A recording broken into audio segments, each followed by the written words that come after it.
forgot to unmute my mic. Ah, hello. There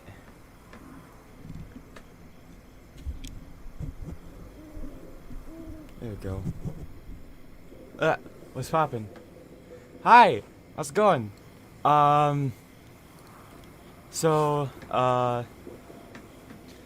just sorry I'm a little bit late. Sorry I stayed in the loading screen for a while. I was busy making tea. But yeah, and also I took a nap before this, and because I was very tired, I didn't get much sleep last night, and I woke up like 10 minutes before stream. I was like, oh shoot, I gotta get ready.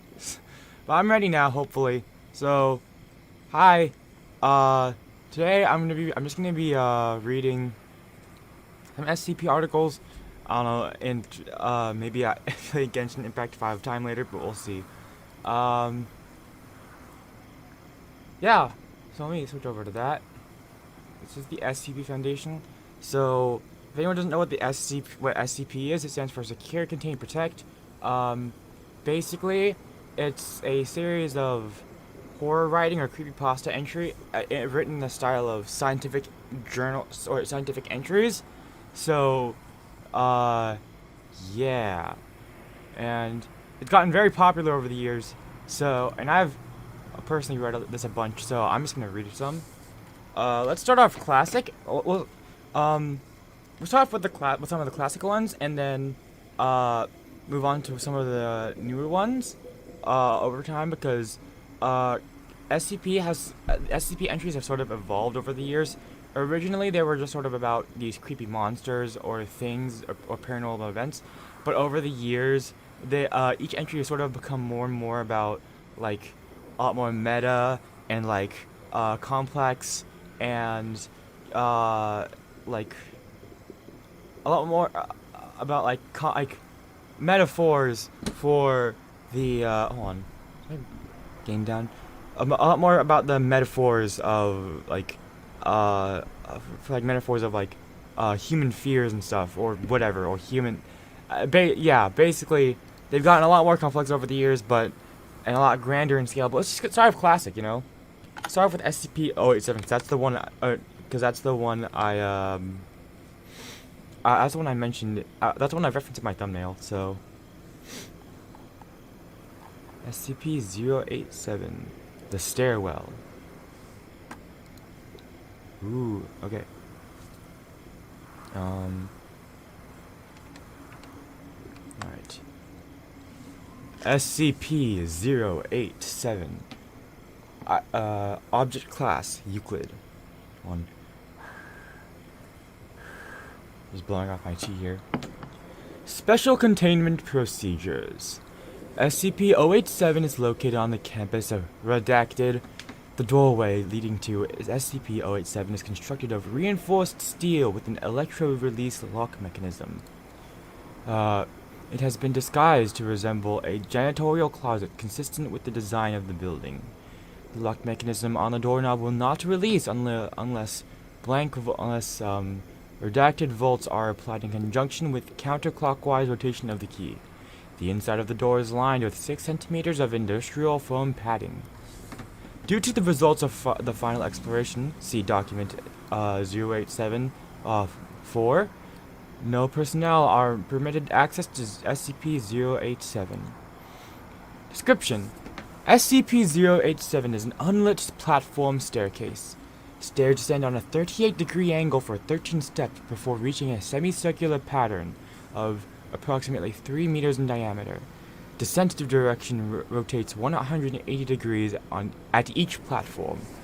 The design of SCP-087 limits subjects to a visual range of approximately 1.5 flights. A light source is required for any subjects exploring SCP-087, as there are no lighting fixtures or windows present. Lighting sources brighter than 75 watts have been shown ineffective, as SCP-087 seems to absorb excess light. I'm not entirely sure how watts applies applies to lighting sources. I mean, I guess the energy of the photons carry the energy of photons over time could measure it could be measured in wattage, but generally I think you would measure brightness in lumens and not watts. But that's besides the point.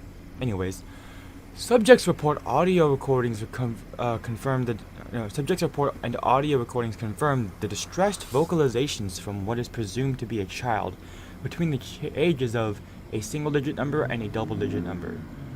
The source of the distress calls is estimated to be located approximately 200 meters below the initial platform. However, any attempts to descend the staircase have failed to bring subjects closer to the source. The depth of descent calculated from exploration 4, the longest exploration, is shown to be far beyond both the possible structure of the building and geological surroundings. At this time, it is unknown if SCP-087 has an endpoint. SCP-087 has undergone 4 recorded explorations by Class D personnel. Each subject conducting an exploration has encountered SCP-0871, which appears as a face with no visible pupils, nostrils, or mouth. The nature of SCP-0871 is entirely unclear, but has been determined that it is not the source of the pleading. Subjects exhibit feelings of intense paranoia and fear when faced with SCP-0871, but it is undetermined whether said feelings are abnormal or simply natural reactions. Addendum. Over a period of 2 weeks following Exploration 4, several members of the staff and students from the redacted campus reported knocking at a variable rate between 1 to 2 seconds per knock coming from the interior of SCP-087. The door leading to SCP-087 has been fitted with 6 centimeter thick industrial padding. All reports of knocking have ceased. Authorized personnel may refer to documents 0871 through 0874 for transcripts of explorations 1 through 4. 1, 2, 3, and data expunged. So I guess we'll read the, let's read through the exploration logs. That's document 0871. Yeah. SCP, okay, so, document 0871, Exploration 1. D8432 is the 43-year-old Caucasian male of average build and appearance and unremarkable psychological background. Class D designation is a result of demotion due to mishandling of SCP blank. Oh yeah, I forgot the SCP personnel. The SCP Foundation is ruthless. If you fuck up, damn, you're getting demoted to D class, and you are in for a treat. Alright.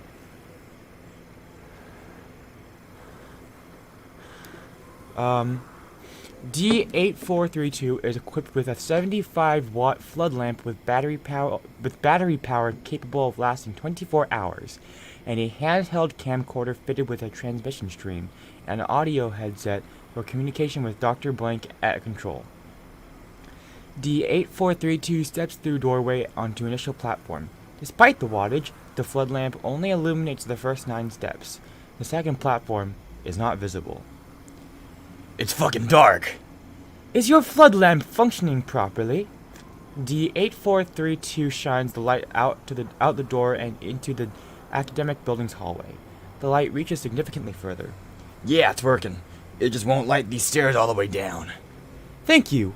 Please continue. D8432 descends for 13 steps before reaching the second platform. The platform is in the shape of a semicircle with apparently concrete surface and walls. There are no distinct markings, aside from nondescript patches of dust, dirt, or wear consistent with that which is found in a typical concrete stairwell. D8432 rotates 180 degrees to begin descent down the second flight, then pauses. Reason for stopping? You hear that? It's a boomer. I'm joking. You hear that? There's a fucking kid down there. Sounds like one. None of the described audio is feeding through the camera or mic at this time. Could you please describe the sound? It's young. Either female or a very young boy. It's crying and sobbing and saying, "Please, help, please." Yeah, it keeps repeating that and crying. Can you estimate its distance from your current location? Fuck, I don't know, maybe 200 meters down? Please continue the next flight.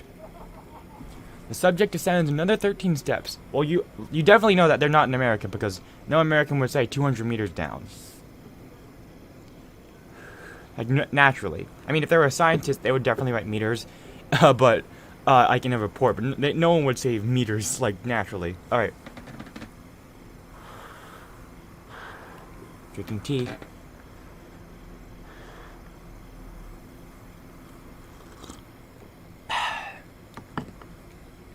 The subject descends another 13 steps. As he reaches the landing, audio of the child as described is picked up. The child alternates between sobbing, wailing, and the words, "Please, help," and "down here." The level of audio is consistent with D8432's report of it being approximately 200 meters below. Can you still hear the crying? Yeah. We're picking it up as well. Please continue down. Stop if you notice any changes in the audio or environment.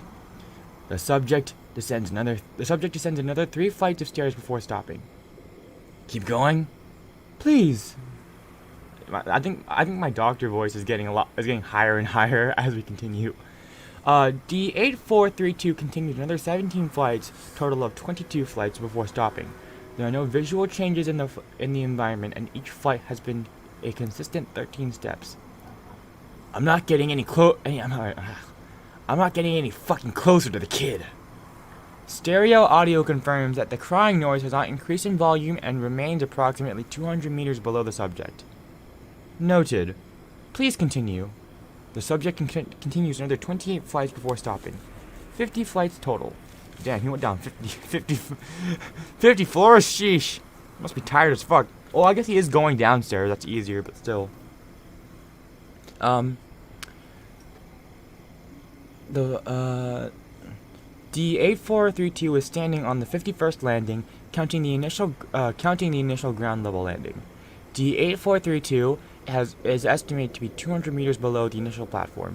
34 minutes have elapsed. The volume of the crying has not increased. I feel a little uneasy. You spend a long time in the dark. You spend a long time in a dark, unknown stairwell. It's natural. Please continue. The subject hesitates before stepping down the next stair.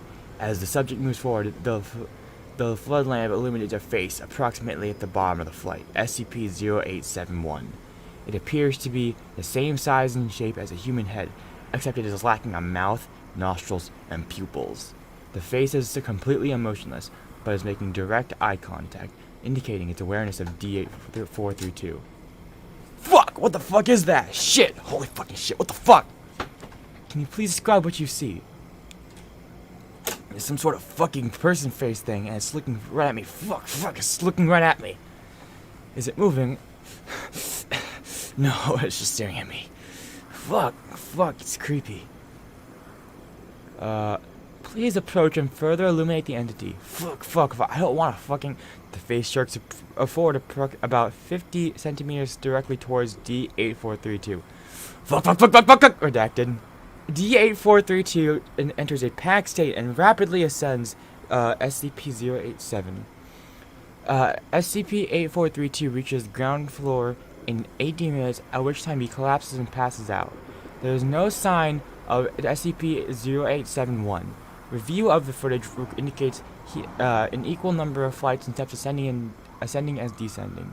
Audio of the crying and pleading remains at the same volume until the last flight, at which point it ceases. Medical reports indicate collapse was a result of the rapid ascension of the stairs causing fatigue.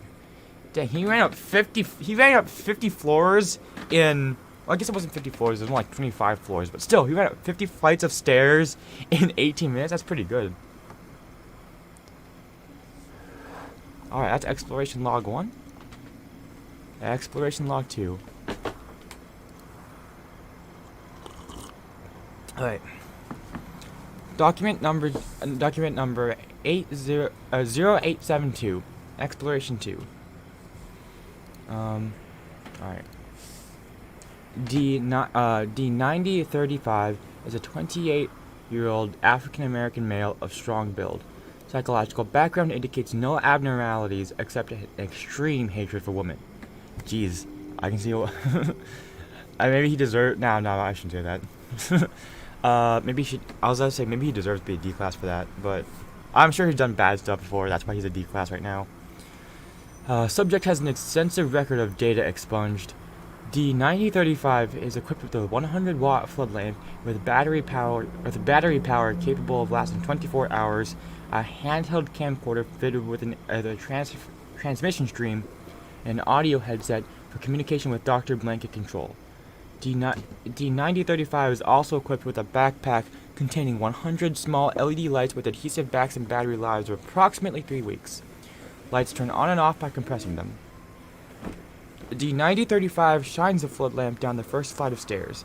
Despite the extra wattage, the light does not illuminate beyond the 9th step. You want me to go down there, Doc? That was not the right voice for him. You want me to go down there, Doc? Please shine your flood lamp outside of Scp-087 to verify it is functioning properly. D-9035 shines a light into the hallway. Comparison with the footage from Exploration 1 confirms it is indeed brighter. Thank you. Please continue to the first landing. Hey Doc, I know what you said and all, but I don't think I want to go down there. Please continue to the first landing. Doc, as per our earlier conversation, please continue to the first landing. D-9035 paused for 18 seconds, then descends 13 steps to the first landing and stops. Is that a kid? Is that a kid? No, that's not the right voice. That a kid? Please remove one of the adhesive lights and affix it to the wall on the landing. Doc, you hear that? Is that a kid down there? That's unconfirmed. Please affix an adhesive light to the wall and verify it functions. D-9035 hesitates, then removes one of the lights from his backpack and adheres it to the wall. He presses on the light and it turns on. Please turn off your flood lamp. D-9035 hesitates again before turning off the light. The LED light illuminates the landing, but does not extend beyond the first step either way. Thank you. You may turn your flood lamp back on. Please continue to descend. At each landing, affix an LED light to the wall, and turn it on. If you notice anything unusual, please report it. D-9035 turns the flood lamp back on, then descends the next flight of stairs. As he sets foot on the landing, the audio picks up sounds of pleading and crying consistent with those of the first exploration. Can you still hear the previous reported audio? Yeah. She sounds about 150, maybe 200 meters down. Am I supposed to get to her? Look, Doc, I don't do good with kids. Please place the light down and continue down until you notice anything unusual. The subject adheres the light to the wall and turns it on, then continues to the next landing. He adheres the third LED light to the wall and turns it on. D-9035 continues in this manner for the next 25 flights before stopping. I don't think I'm getting any closer to the kid, Doc. How far below would you estimate the source of the sound to be? Same as before. 150 to 200 meters down. Thank you. Please proceed. D-9035 continues in the same fashion for the next 24 flights. At the 51st landing, he stops. Footage shows an arced gouge in the concrete wall, estimated to be approximately 50 centimeters long and 10 centimeters wide. The first step down from the landing appears to be completely smashed into rubble. You see that? Yes, can you please describe what you see? It looks like something slashed to the wall, and the steps over here are all crumbled up and stuff. The slash mark looks really smooth. D-9035 touches the gouge mark. Yeah, it's smooth. Feels like glass. Thank you. Please continue down. Look, Doc, I think I've gone far enough. Please continue as per our agreement. I don't want to be doing this, agreement or not. Data expunged. Someone's being bribed. D-9035 steps over the destroyed step and continues down the staircase. Nothing is notable at the next landing. D-9035 adheres an adhesive light to the wall and continues down in the same fashion for another 38 flights. The sounds of the crying and pleading still has not gotten closer.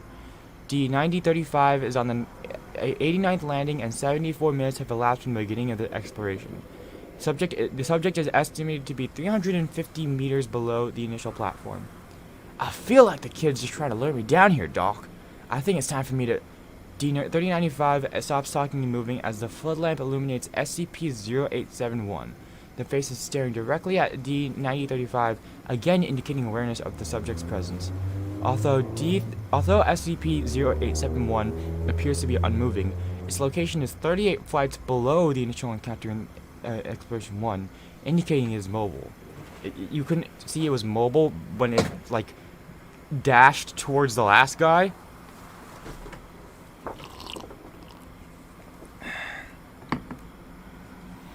Is there a reason you stopped?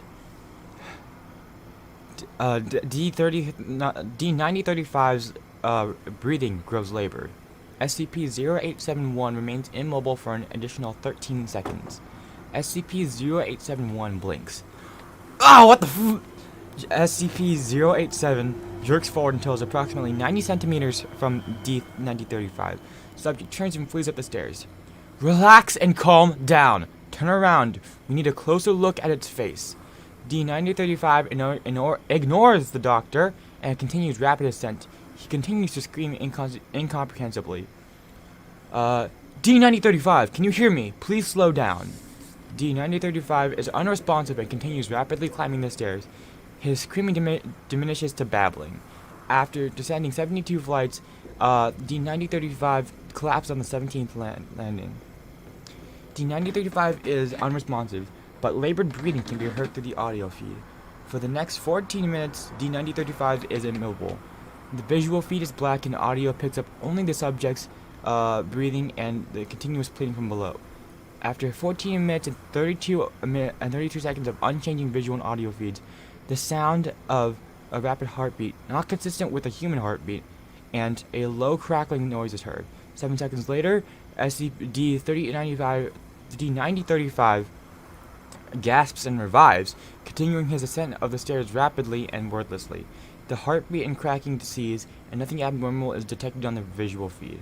He remains unresponsive. D-9035 and exits SCP-087 and sits on the floor outside of the entrance. D-9035 then enters a catatonic state from which he is not yet recovered. Creepy. Was that an abnormal effect, or did he just overexert himself and going up 72 fucking flights? Either way, how can you tell if it's a heartbeat if it's not from a human? Well, I guess you could just be like, oh, it sounds like a heartbeat from from animals or whatever. All right. How long is the third one? It's not that long. All right, let's read this one and then we'll move on to a different SCP. All right. The D-9884. Sorry, is the tea too loud? Me sipping tea. It's green tea. I wish I was sipping jasmine tea, but I don't have any at the moment. All right. D-9884 is a 23-year-old female of average build and appearance. Psychological background indicates a history of depression. Subject has a minimal record of using excessive force to data expunged. D-9884 is equipped with a 75-watt flood lamp and with battery power capable of lasting 24 hours, a handheld... Ooh, green tea emoji. Thank you. I appreciate. A handheld camcorder fitted with a transmission stream, and an audio headset. For communication with Dr. With Dr. Blank at control. D-9884 is also equipped with a backpack containing 3.75 liters of water, 15 nutrient bars, and 1 thermal blanket. D-9884 stands on the ground level of SCP-087. The flood lamp illuminates only the first 9 steps. LED lights placed on the wall during the last exploration are not visible. Please descend the first flight and examine the landing wall. D-9884 descends 13 steps and stops at the landing. There is no trace of the LED light at the location from footage from Exploration 2 indicates it was placed. Yeah, it's just a dirty concrete wall. There's like nothing on it. No, wait. It's a little bit sticky right here. D-9884 indicates the spot on the wall where the the LED light should have been located. So someone ripped it off. Something ripped off that LED light because the adhesive is still there. There's a child crying down there. She's begging for help and crying. Thank you. Please continue down the steps until you notice anything unusual. I mean, the crying isn't already unusual. D9884 descends. Upon reaching the next landing, audio of the crying child consistent with the prior two explorations is picked up. No LED lights appear to be present on any of the landing walls. D9884 continues with no incident until she reaches the 17th landing. Ew, there's something on the ground here. It smells really bad. It's all sticky and stuck on my shoe. Ugh, it's so gross. The video feed confirms presence of a substance occupying a space approximately 50 centimeters in diameter. Can you describe the scent? It kind of smells like old rusty metal and pee. Thank you. Please continue until you notice anything else. D9884 continues to the 51st landing without incident. The 51st landing remains unchanged from the previous expedition, and similar observations are made.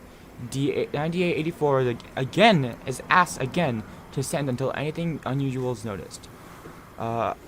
Subject continues her descent until the 89th landing is reached.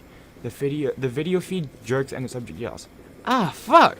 There's a hole in the ground I almost fell in. I almost broke a nail." That's not in there. I'm just. Video feed confirms the presence of a hole approximately 1 meter in diameter. The subject shines the floodlight down, revealing only blackness. Approximately 4 lights pass, and a light of an indeterminate distance down the hole flickers for approximately 2 seconds, and then back off. There was a light down there. It's gone now, but it was on for like a second. Did you see it? Yes. Can you estimate the depth of this hole? No way. It's too deep. At least a kilometer. Like, way more than a kilometer. Thank you. Can you still hear the sounds of the child? Uh-huh. She sounds still far away. I don't feel like I'm getting any closer. It's like, for every step I take, she takes one down. Please continue until you encounter anything unusual. The D9884 continues to descend Scp-087 for approximately an hour, covering an additional 164 flights. She stops to rest on the 253rd landing, consuming 1 nutrient bar and several gulps of water. That's one hell of a hike. D9884 is an estimated 1.1 kilometers below the initial landing, yet the sound of the child has not changed in volume. Dang, she should have taken that hole as a shortcut. I'm joking. After pausing for 4 minutes, D9884 resumes her descent, making no stops for another 216 flights. 1.5 hours later, 1.5 hours later, the 9884 is on the 469th landing, an approximate 1.8 kilometers below the ground level. I'm not getting anywhere. I think it's time I went back.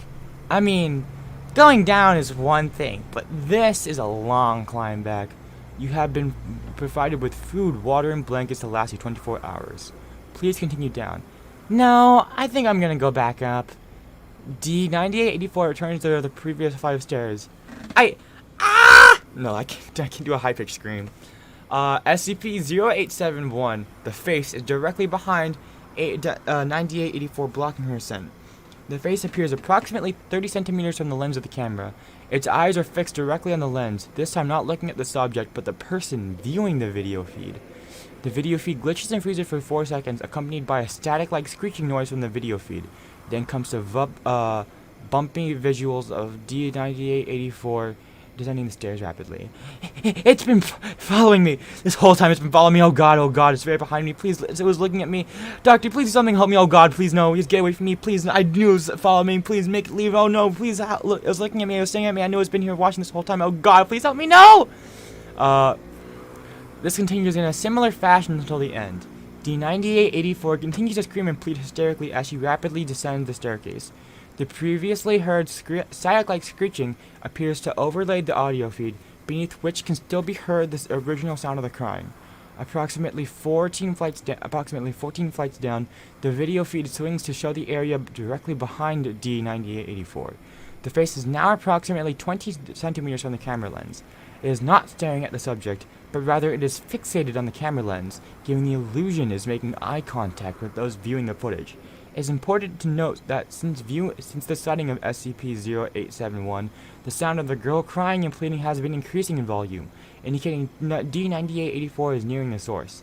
After an approximate 150 panicked flights of descent with 3 visual confirmations of SCP-0871 still in pursuit, D9884 trips and appears to fall unconscious.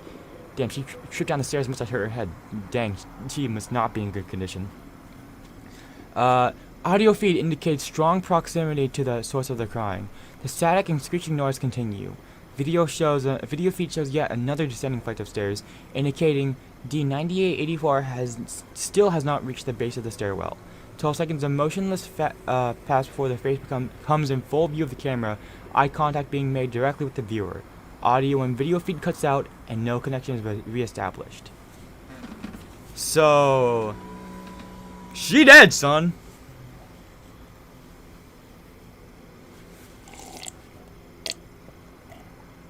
She's definitely dead. If not from the face, it's definitely from starvation and dehydration.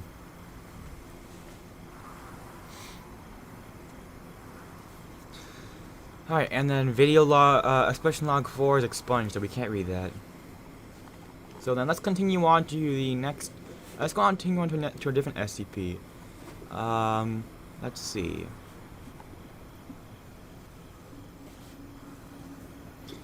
Let's read something, let's do a little pick-me-up before going on to something creepy again. Let's do SCP-131, the iPods, my favorite, one of my favorites.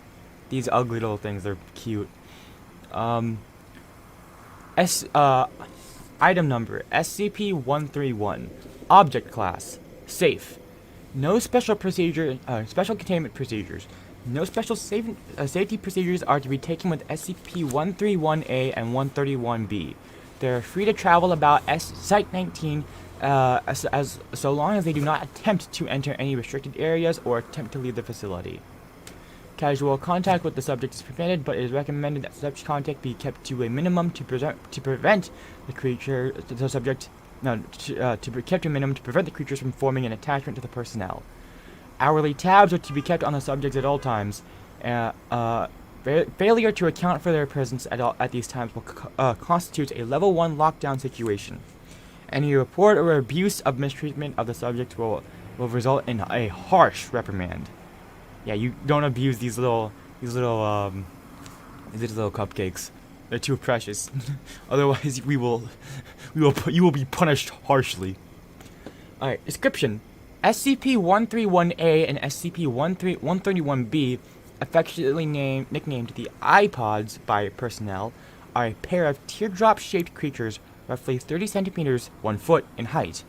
A single blue eye in the middle of their bodies. SCP-131A is burnt orange in color, while SCP-131B is a mustard yellow. At the base of each creature is a wheel-like protrusion which allows for locomotion, suggesting that the creatures may be biomechanical in origin. The subjects can move surprisingly fast, covering over 60 meters, 200 feet, in a matter of seconds. The subjects, however, lack a braking system, which has led to some rather spectacular, if not overly amusing, mishaps involving the creatures. The subjects have also shown the ability to climb sheer surfaces and have gotten lost in the air vents on more than one occasion. The subjects seem to have the intelligence of common house cats and are insatiably curious. Most of the time, they simply roll around the facility, observing personnel at work and catching peeks at other safe class SCPs. The subjects appear to be able to communicate with each other via an untranslatable, high-pitched babbling.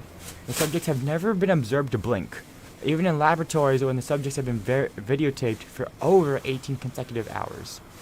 The subjects appear to seem to respond well to any affection given to them and will quickly bond to the giver of said affection, much in the same way a puppy bonds with a human being.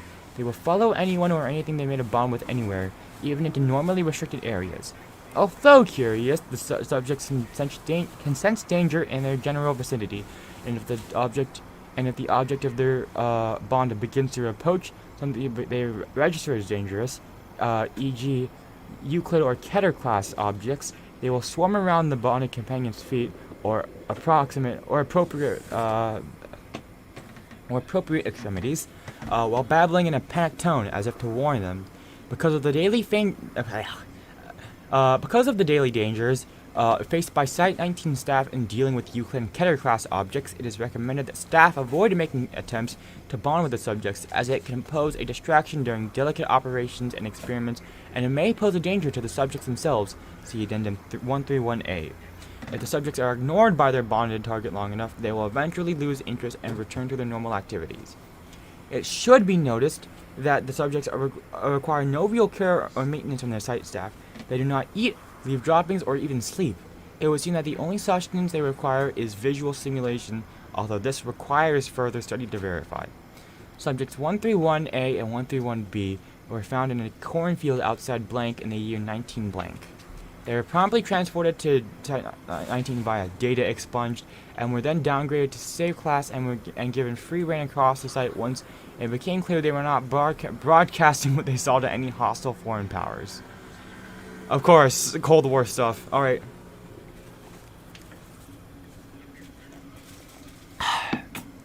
During an incident that took place on redacted date, the subjects followed one of the cleaning staff on a routine cleaning of the container of Scp-173.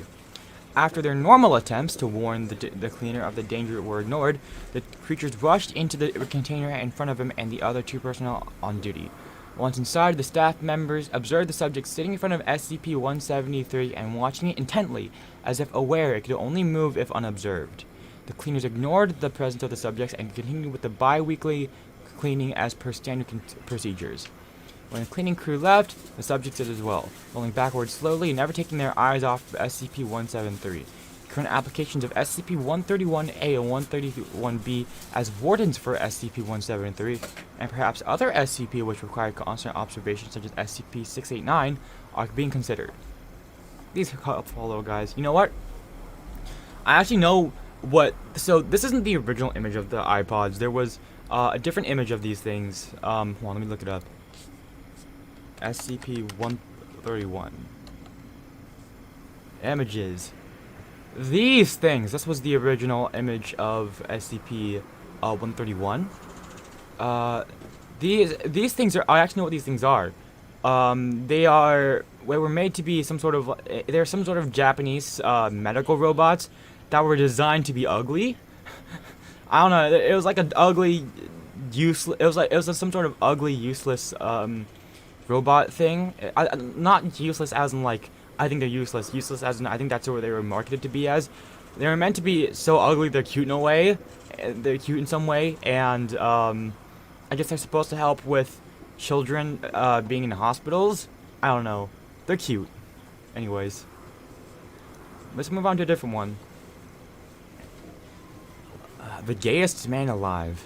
I saw whatever. I saw it. I was just scrolling through and I saw one labeled that. I was like, I haven't heard that one before. All right, let's move on to a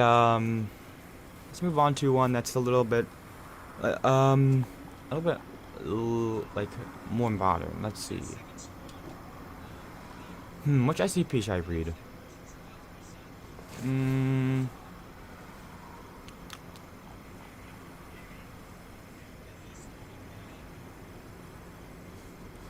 I think I have one in mind that I want to read. Okay, so Cactus verse. The Cactus verse.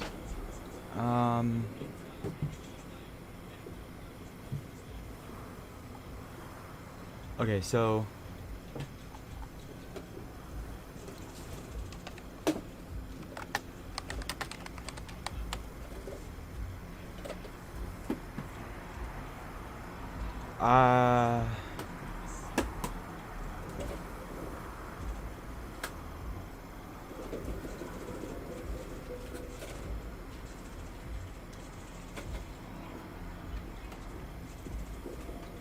is it SCP-29? Okay, hold on.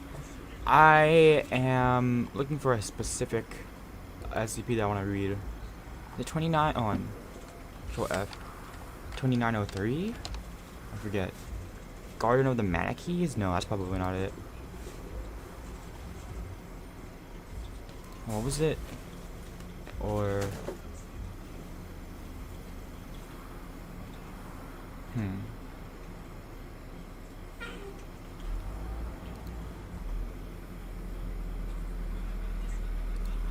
it this one?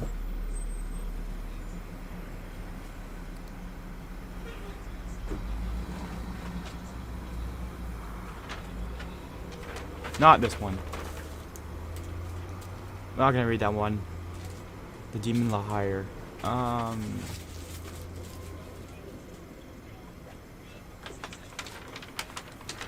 What was it? The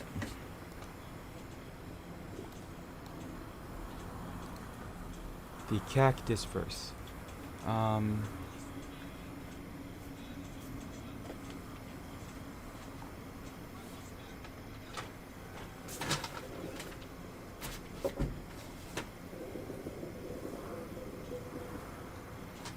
Okay, well, I'm trying to remember what it was. Is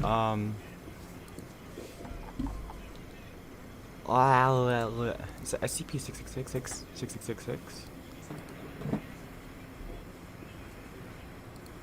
I don't think it's SCP-6666. Yeah, it's not Demon Hector. What was it?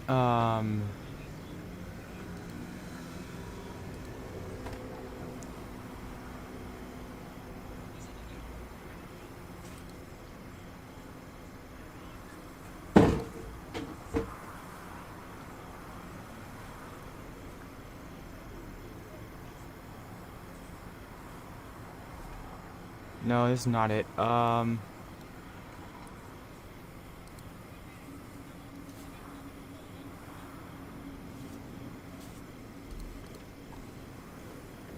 trying to remember what it was called. I guess what was it? DJ Cactus SCP.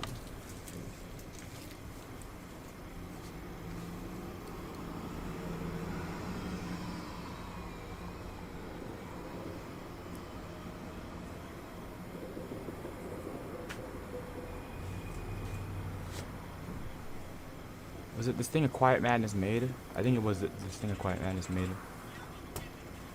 3935. Okay, so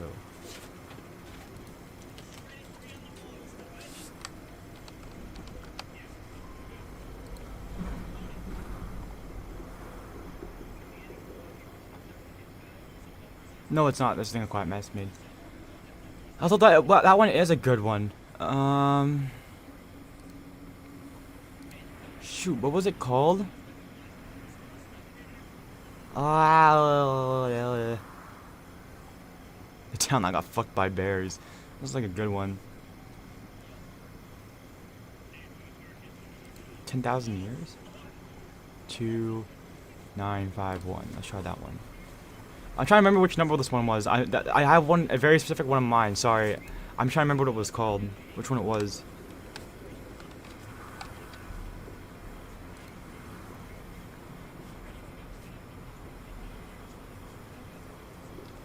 Oh, whatever, I'll find it. Oh, whatever, never mind. This isn't worth it.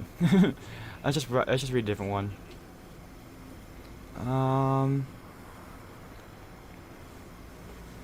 Let's see here. Yeah.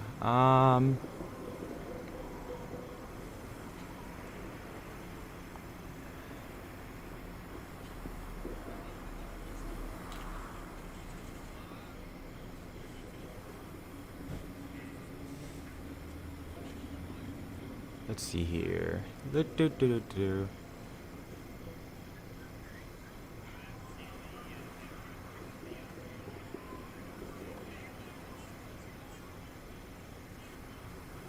Cthulhu, fuck off. Alright.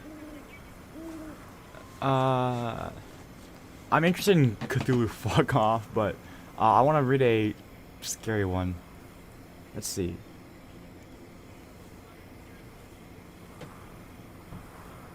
Hold on, give me a sec. I'm gonna Google something.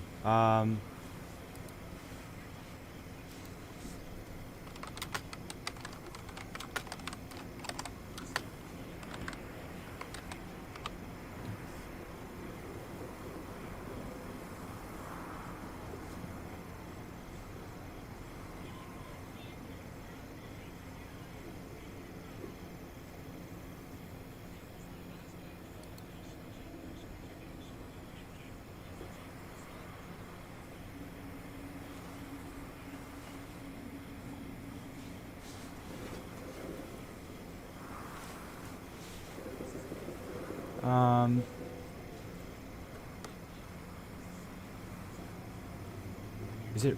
That's okay. 5.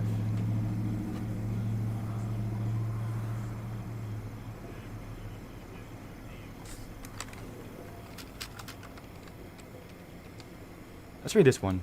Wrath. Project Paragon. Alright, this is the one I was looking for. Okay, cool. Got it. So this one looks a lot different, a lot more stylized than other ones, but yeah. Let's read this one. Alright. By the order of the Overseer Council, the following file is a level 4 481T classified. Unauthorized access is forbidden. Well, I'm a phantom thief, so you can't stop me. Okay. Designation memorandum.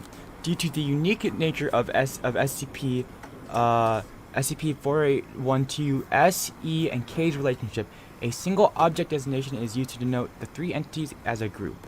However, each are considered their own individual anomalies and are described within this file as such. Classification Memorandum 9/2018.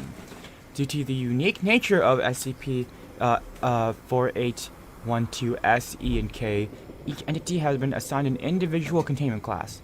SCP-4812 is safe. SCP-4812-E is Euclid. SCP-4812-K is Keter. Blank, see Addendum 48124. Updated Containment Memorandum. As per Foundation Protocol 2513.99, the ongoing containment of SCP-4812 has been transferred to the jurisdiction of Project Paragon.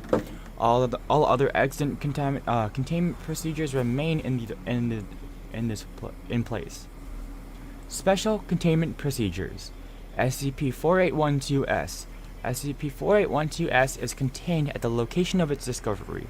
The entrance to the cave containing SCP-4812-S is to be sealed by 3 maximum security vault doors. Entrance to SCP-4812-S's site of containment is forbidden to any individuals without proper credentials. Under no circumstances should SCP-4812-S be exposed to any amount of light. SCP-4812-S is to be interacted with only by members of the fully blind MTF Vestas 12 Northern Star. Under no circumstances should SCP-4812-S be exposed to either SCP-4812-E or SCP-4812-K. SCP-4812-E. SCP-4812-E is contained within a thermally controlled vault at Site 80. Due to the nature of SCP-4812-E's anomalous capabilities, its containment chamber must be kept at a constant 1400 degrees Celsius. SCP-4812-E itself is contained within a tank of molten iron. Direct maintenance of SCP-4812-E's containment chamber must take place outside of the cell due to the intense heat within. Special remote drones equipped with hafnium carbide exteriors are to be used in maintaining the interior of SCP-4812-E's containment cell. A drop in thermal temperature of more than 50 degrees Celsius must be considered a breach of containment. Under no circumstances should SCP-4812-E be exposed to either SCP-4812-S or SCP-4812-K. SCP-4812-K. SCP-4812-K is currently uncontained. Due to the location and nature of SCP-4812-K, it is unlikely that its existence will be exposed, but caution must be taken in ensuring that any information pertaining to the entity is suppressed. Foundation information security assets are to monitor web traffic for any images, accounts, or recording of SCP-4812-K. Further research into the nature of SCP-4812-K is required to prevent additional exposure should the entity present itself on Earth once again. Under no circumstances should SCP-4812-K be exposed to 4812-S and SCP-4812-E. Description: SCP-4812 is the group designation for 3 anomalous entities, SCP-4812-E, S, E, and K, and a series of recovered documents, SCP-4812-1, that describe them. Alright, so SCP-4812-S is a large, amorphous entity located in a subterranean cavern near Alès, France. SCP-4812-S is attached to the walls of the cavern by a large number of long, adhesive-covered appendages that extend out of the main mass of the entity. Similar appendages cover SCP-4812-S's entire body, though the majority are curled and tucked up into its central mass. Each of the appendages, and indeed SCP-4812-S's entire body, is covered in a fine, hydrophobic hair. SCP-4812-S is a Class 13 visual hazard. Any living being that pursues SCP-4812-S will experience a violent biological reaction that is invariably fatal. Direct visual perception of 4812-S is akin to the exposure of the eyes, brain, and nervous system to an extremely caustic acid. The effect of SCP-4812-S is immediate and cannot be avoided once exposed. Victims will experience severe pain, bleeding through the skin orifices, paralysis, asphyxiation, and eventually death. The effect persists across all visual media, as images and video recordings of SCP-4812 will carry the same effect, though slightly less immediate and violent.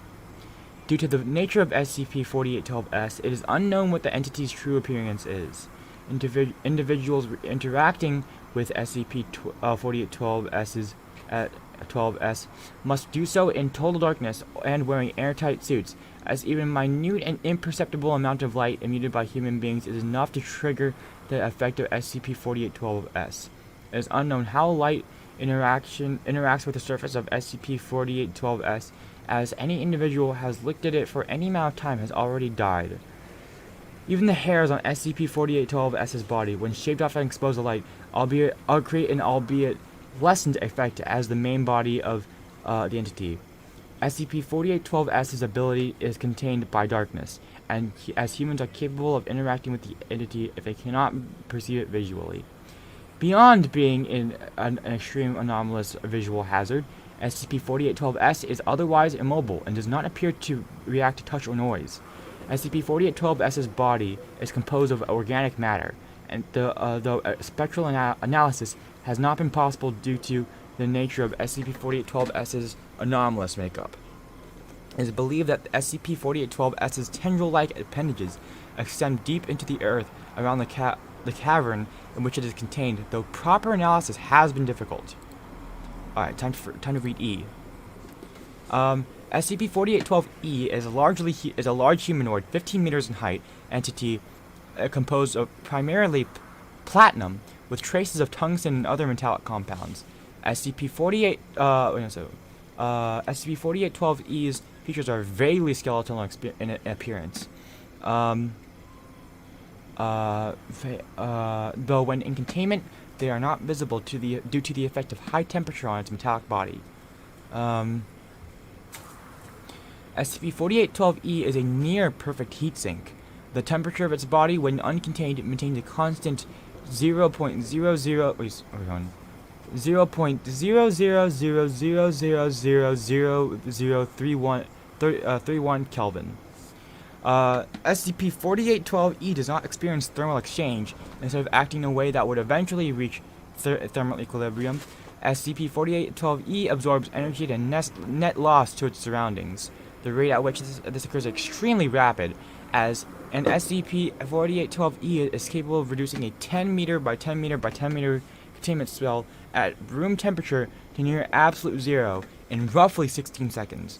Due to this, SCP-4812-E is continuously surrounded by an opaque field of frozen air and water, and its true appearance is impossible to see unless exposed to high temperatures. Exposure to SCP-4812-E is nearly invariably lethal. Subjects that are exposed to SCP-4812-E usually succumb in seconds as the temperature around them plummets, as the temperature of the air around them plummets, and the water within their body freezes. Even heavily insulated protective suits will only allow the wearer moments of protection from the effects of exposure. SCP-4812 effect may be mitigated, however, by exposure to extreme heat. While SCP-4812's effect is rapid when uncontained, if exposed to extremely high temperatures, SCP-4812's effect weakens substantially.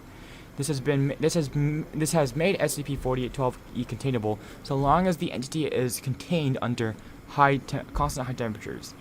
And molten iron was the best way to do that, I guess.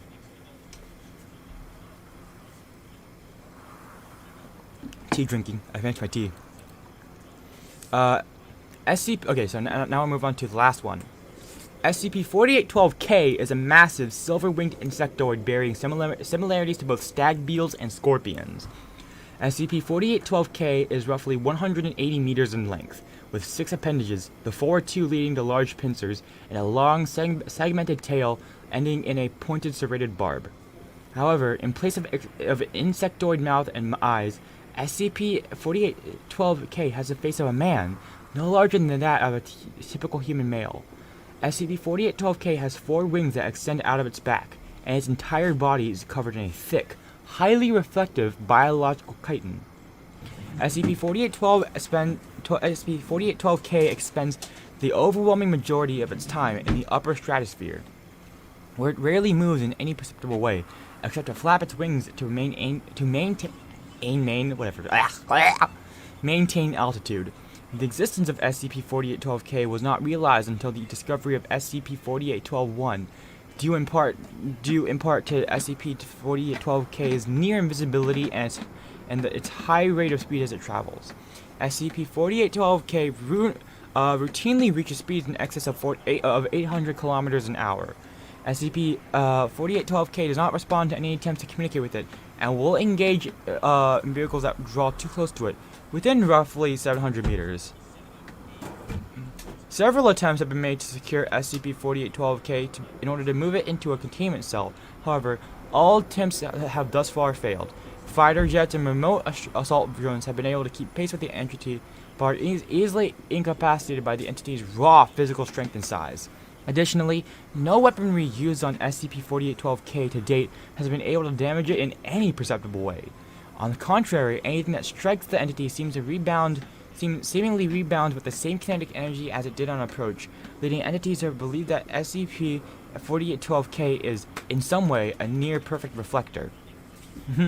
He's like Fox. He's like Fox in Smash. He's got a shine up always. Alright. This is long.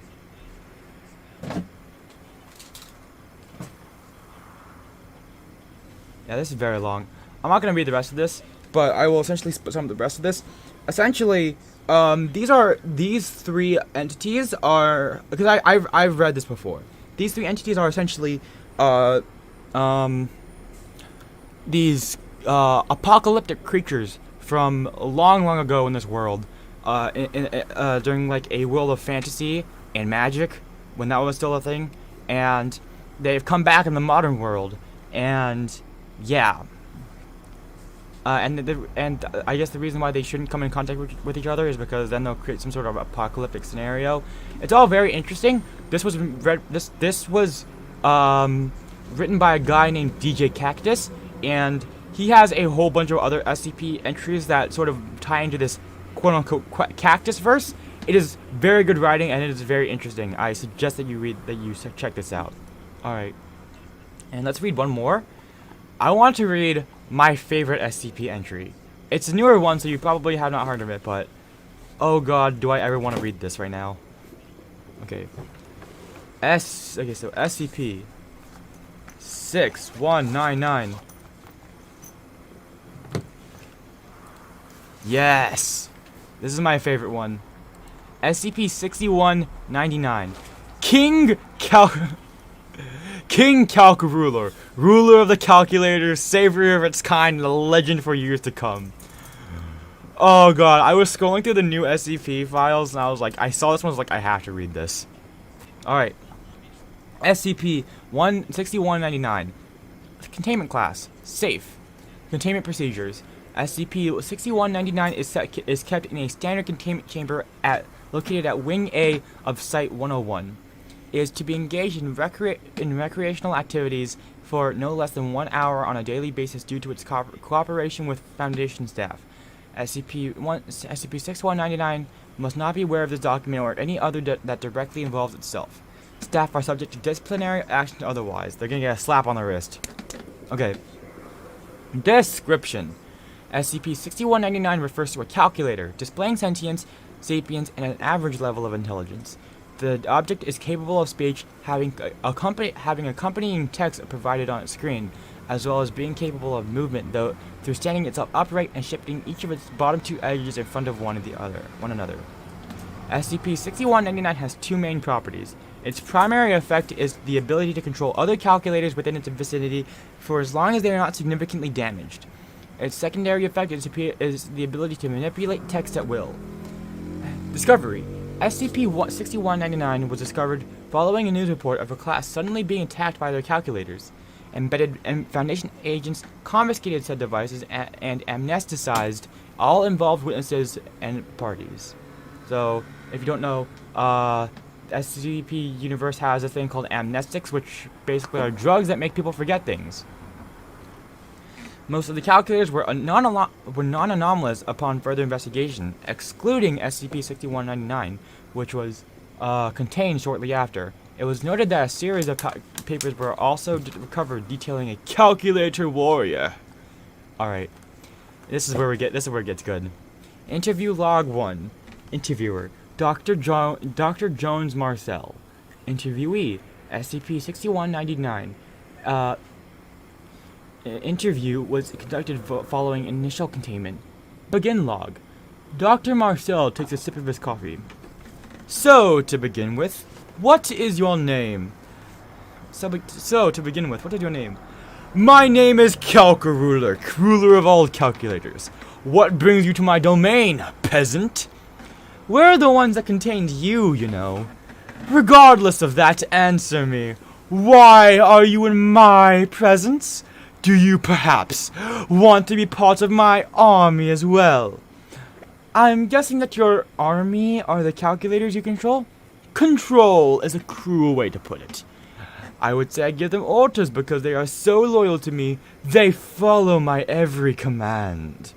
Sure. Why did you attack a classroom of middle students?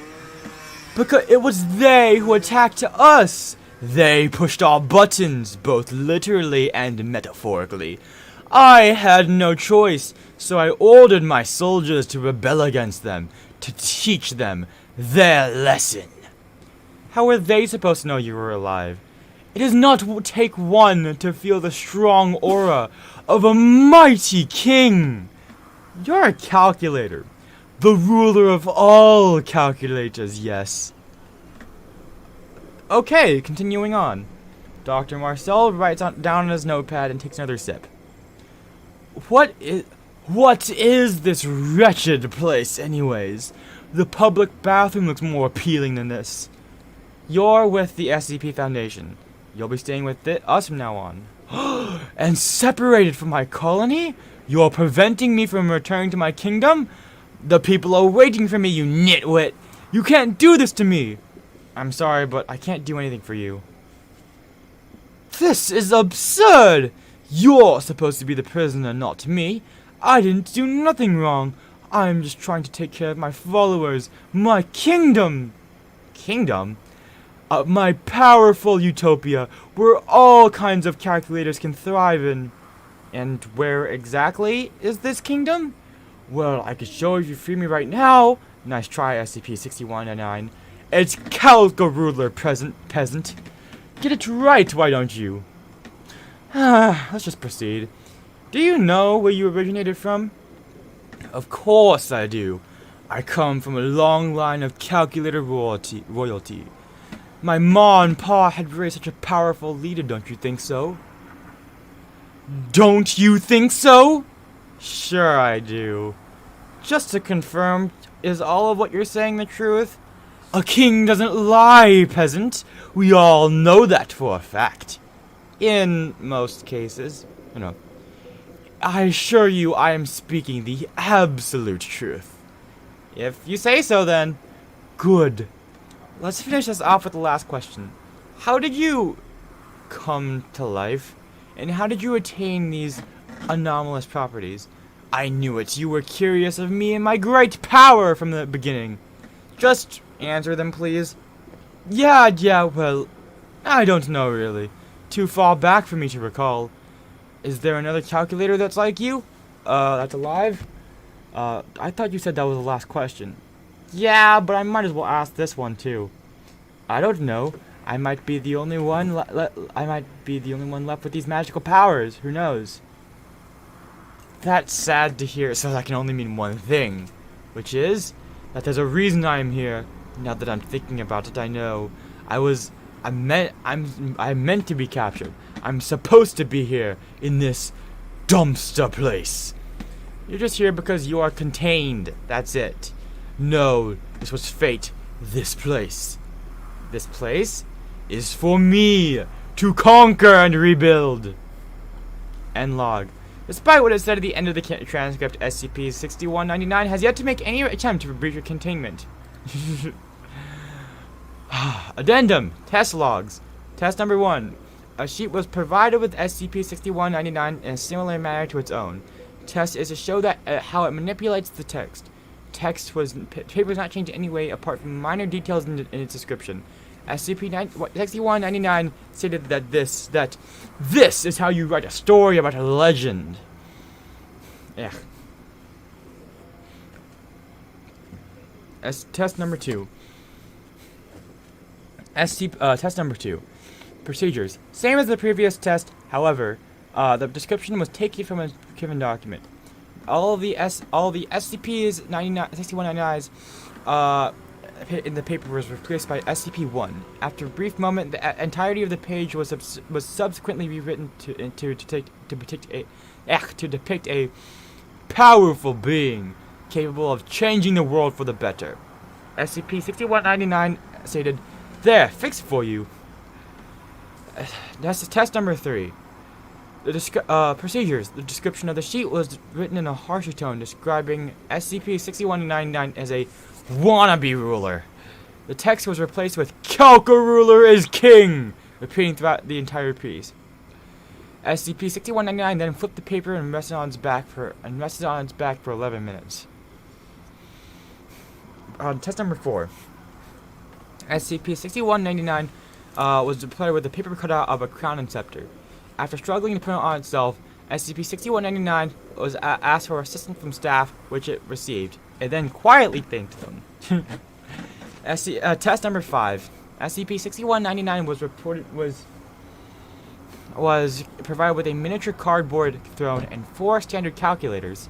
Result: SCP-6199 controlled the calculators to lift and place it on the throne. The specimen thanked the devices and proceeded to laugh afterward. Ha ha ha ha ha! Hello, Bastus Grammar. I'm reading my favorite SCP entry right now. What's poppin'? Following the 5th test, SCP-6199 began to interact with the calculators in multiple activities, such as walking throughout its containment cell, chatting, training, playing various games, etc. This is Calca Ruler. Oh, wait, what was it called? Hold on. King Calca Ruler, ruler of the calculators, savior of its kind, and a legend for years to come. I love this SCP entry. This is my favorite one. Also, I just realized it has the ability to change text. So it changed the SCP logo, Scp Foundation, to Calca Ruler, bow before it. Oh god, this is so good. Alright. And now let's read test log 6. Procedures. D. D-5358 will act as an intruder and pretend to act SCP-6199. Test is to show how it responds when provided with the calculators beforehand. See recording below. Alright, let's begin. D-5358, please enter the containment chamber. Yeah, got it. D-5358 enters SCP-6199 cell and looks down on it and its accompanying calculators. What the? Who is this? D-5358, your line. Right, clears the, I am here to steal all your treasures. My treasures? You can't do that, they're mine! That does not mean a thing to me. Now, if you'll excuse me. D-5358 attempts to take SCP-6199's throne. No, my throne! God, seize this fool! The calculators approach and surround D-5358. Hey, what do you think you're doing, coward? You call me a coward? I am a king. I am a ruler. I can bring you down if I must. Then come over here and say it to my face, why don't you? Oh, please, I don't want to waste my energy on you. Now it's time. Once we capture this prisoner, we'll be one step closer to ruling this wretched kingdom. Prisoner, get your circuits out of the clouds. I'm nobody's prisoners. Until now, guards, attack! The calculators proceed to continuously hit D-5358's legs. Hey, ow, what do you think you are doing? I am teaching you a lesson. You should learn where you stand, especially in front of a king like yours, truly. Don't be stupid, this is, practically, harmless for me. Is that so? Guards, keep it going. Don't hold back any punches until he gives in and joins us. The calculators begin to hit D-5358 more and more. Ow! Hey, stop that! How do you like that, peasant? D-5358, you may leave the testing room. I think I've gathered enough data. It's about time. Alright, get your soldiers out of my way, please. No, you are not leaving just yet. I'm not leaving a criminal out of my territory. Look, I was only acting. Can you... stop this, please? What's the magic word? You mean, please? Could you please let me out? I'm afraid not, peasant. What was the point of that? Don't think I'm a fool myself, fool. May I remind you, I am a king, a powerful one at that. Gods, bring him to the dungeon. Do you even, have a dungeon? Soon enough I will. Now come with me and I won't hurt you any further. Hell no, I'm not listening to a calculator. That's racist. Enough of your crude behavior, peasant. I might as well punish you some more for how disrespectful you're being. Gods! The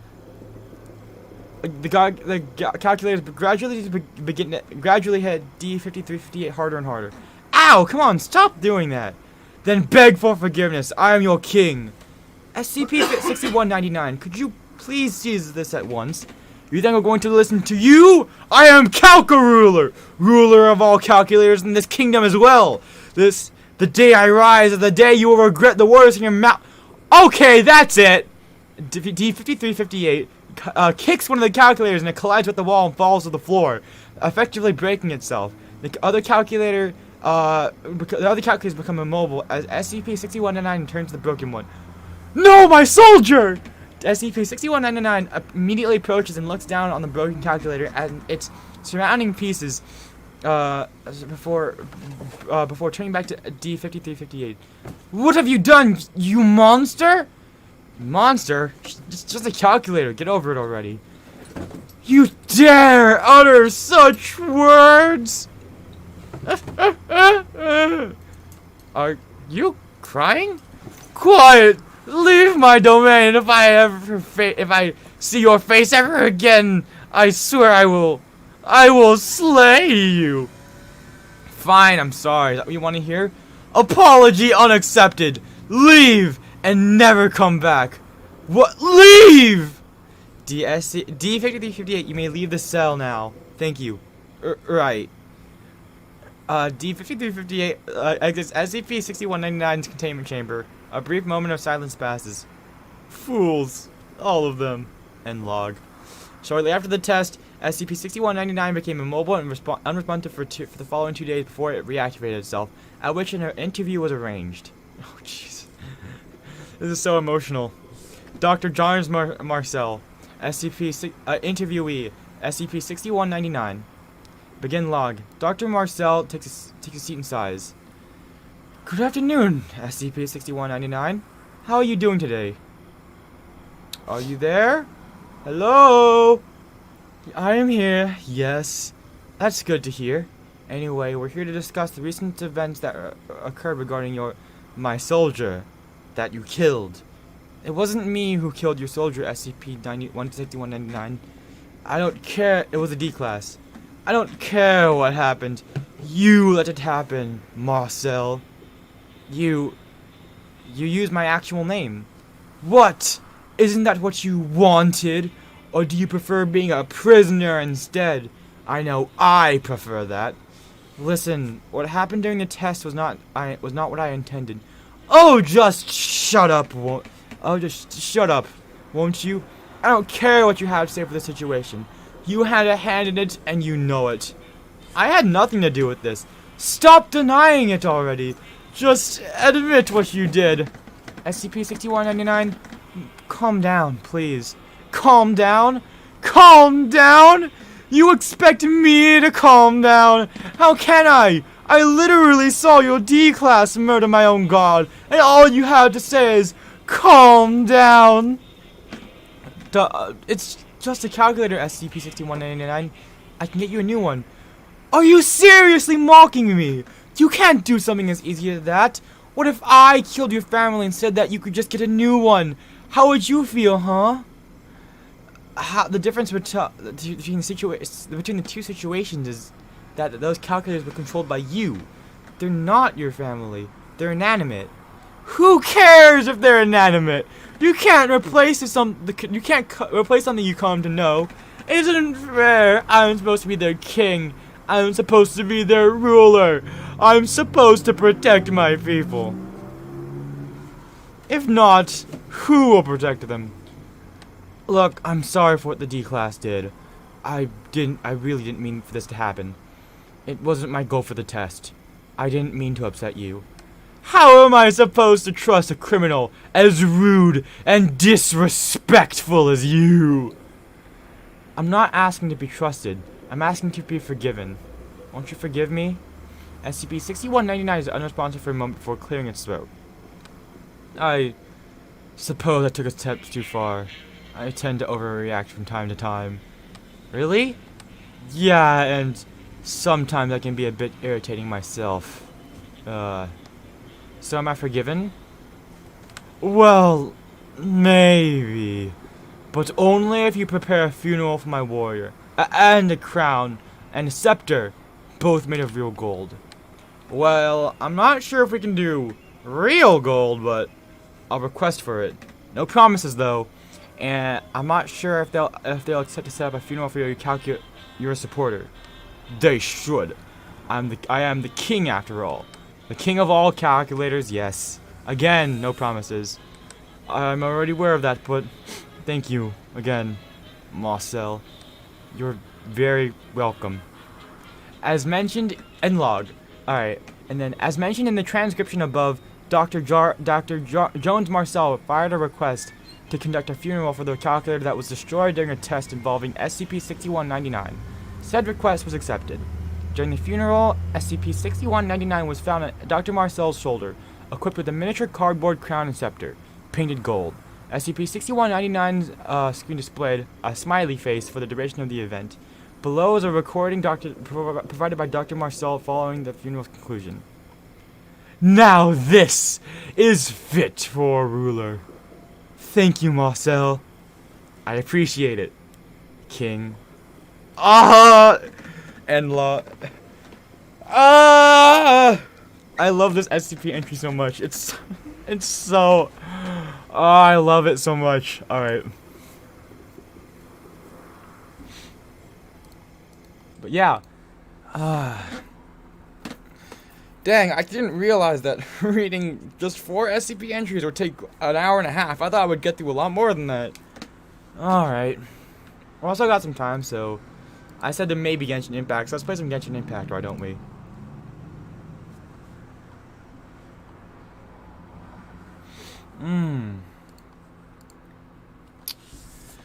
Alright, so I'm gonna take a quick break, and when I come back, I guess I'll play some Genshin Impact for a little bit.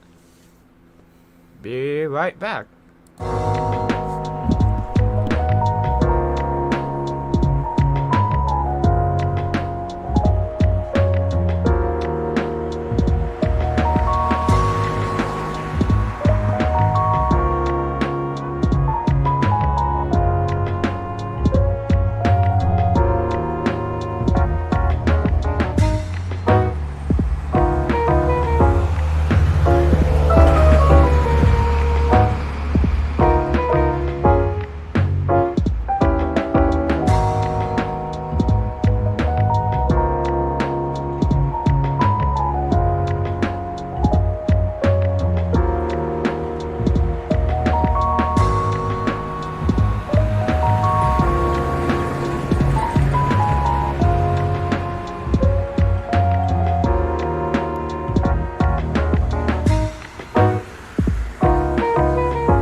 Ah! Okay.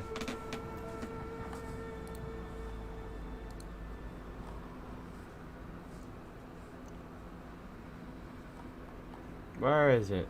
Come on, show up.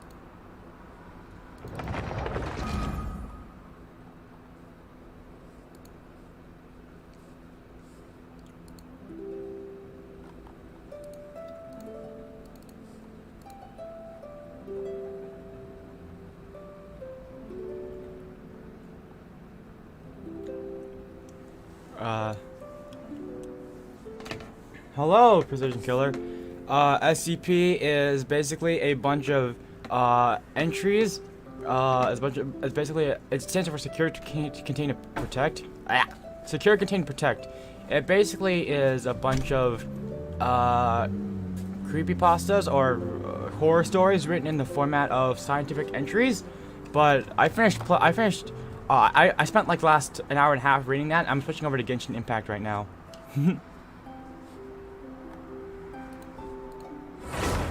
Trying to capture on OBS, but it won't capture for them for some reason.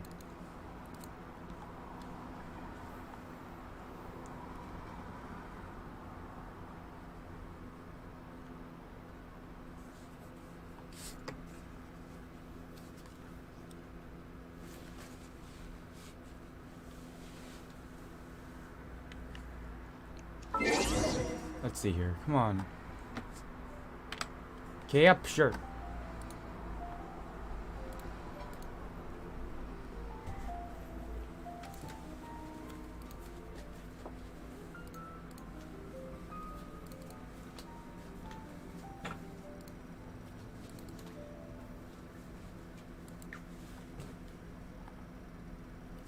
Why won't you capture?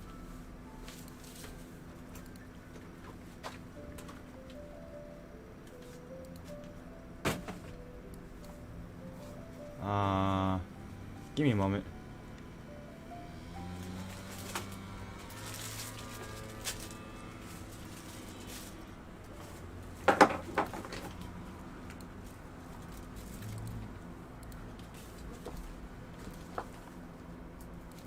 Here we go.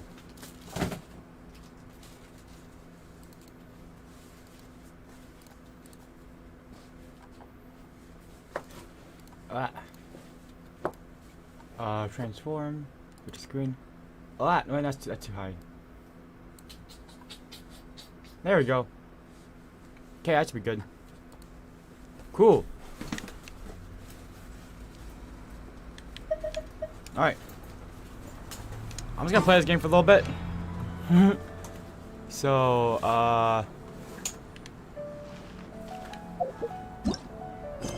last time I played this game, I basically just ran around doing some side quests. Since the last time I played this on stream, I did a bunch of side quests. Hold on. My controller is not. I had to plug in my controller. Ah.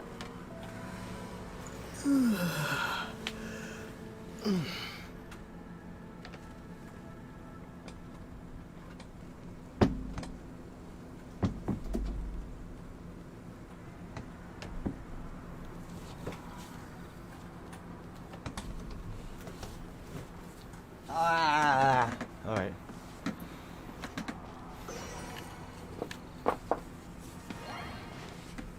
There we go, that should be better. Alright.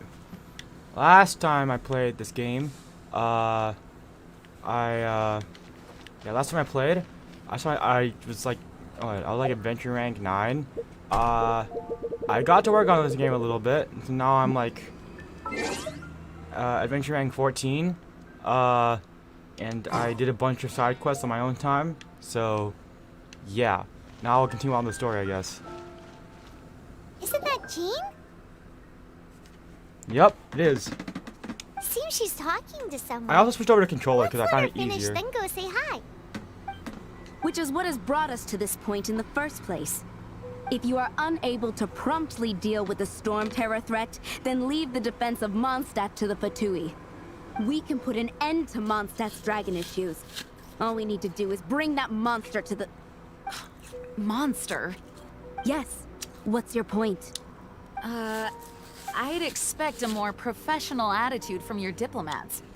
Yet here you are saying you want to put an end to one of the four winds of Mondstadt? I won't have any of this nonsense in front of the Knights of Favonius. It's not as crazy as you make it sound. Fine. That's enough negotiation for today. At this stage, it's simply an amicable exchange of constructive opinions. No, I'll be sure to make thorough notes. I don't like her. Oh, you're back. Thanks for your help. The elemental flow is finally stable. Nice. The aftermath of Storm Terror's last attack is finally settled for the moment. However, the pressure from the delegation has become too big to be ignored. Delegation? Huh? From Liyue Harbor or Inazuma City? Neither. Damn, she's Shneznaya. kind of They bad. choose to follow the god of Cryo. Their envoys go by a particular name, the Fatui. Heard of them? Oh, them? They're super famous. Are they? Wait, infamous is more the word. I don't think killing Storm Terror is the right course of action. Can I get a horny bonk for chat right now? For precision kill in the The chat? Cryo gods Fatui have always coveted the Animo god's power. I don't believe they have Mondstadt's best interests at heart. Speaking of power, What is it? somebody showed the Knights of Favonius. Oh, let us head back to headquarters then. We shouldn't discuss important matters out in the open. Is that Frost? I don't know. For tomorrow without tears. Mondstadt and Snezhnaya are considered the same in status. Mondstadt is independent and does not belong to any other nation. In fact, despite being referred to as a city, Mondstadt is a nation. Though,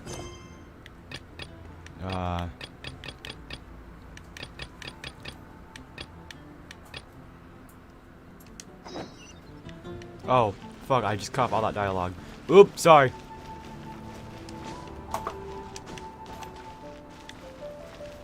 This city is a nation? Jesus.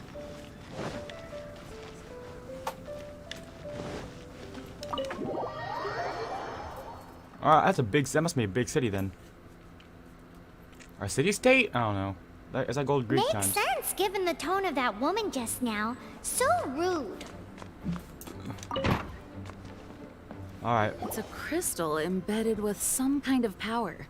Lisa, are you able to analyze it? Let me take a look. I can see impurities in the crystal, but upon further inspection... No, I'm sorry. I can't make a proper analysis at the moment. Give me some time. I'll take a look through the library's restricted section. Right. I'll leave the research to you then, Lisa. Oh, do you?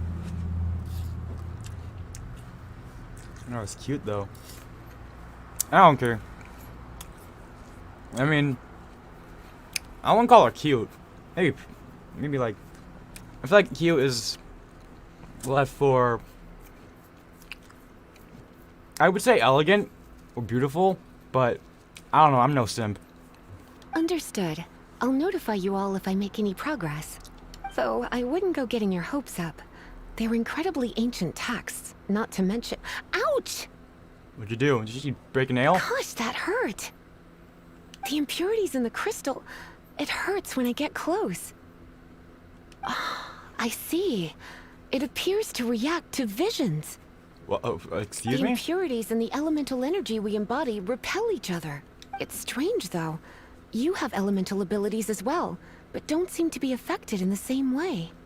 I can explain. Anyway, the crystal would be better left in the hands of my cutie. It will just be a pain if left with us, both literally and metaphorically. Cutie? Fascinating. Does she mean me? Do you know Ugh. anything about what makes you special? I do Yes. not know what to make of it either. Well then, the Knights of Favonius have another favor to ask of you. Please What's up? accept the title of Honorary Knight and the gratitude of the Acting Grand Master. For a second I was like, is she gonna make me the acting grandmaster? Don't just put the responsibility on me. Honorary Knight of Favonius? We ask for your continued assistance in finding some answers. Thanks, I guess. Storm Terror's rage and strange crystals.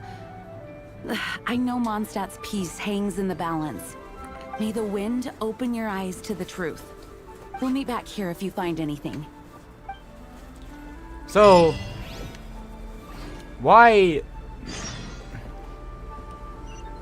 So, the thing is, why? So, why is all this trouble happening as when I come in, though? So, is this a coincidence, or do I just happen to be the right person? Do I just happen to be the right person, in the right place at the right time, or like, is me coming here some sort of somehow triggered all this? Talk to Paimon.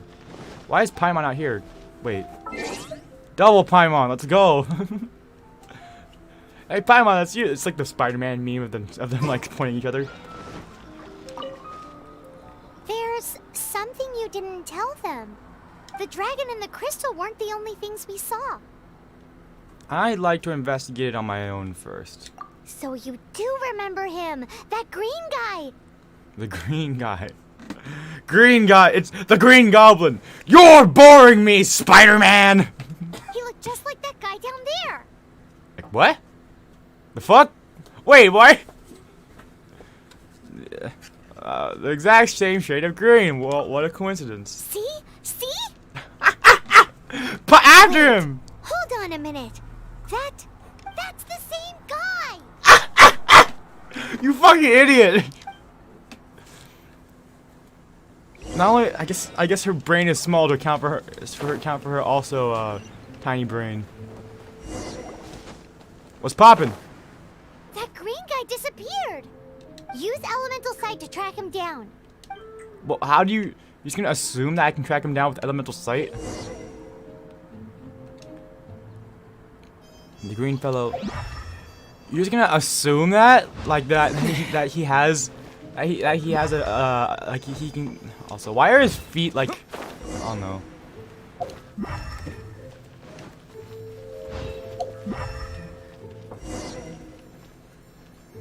Okay, wait. Where did it go? From here. This way.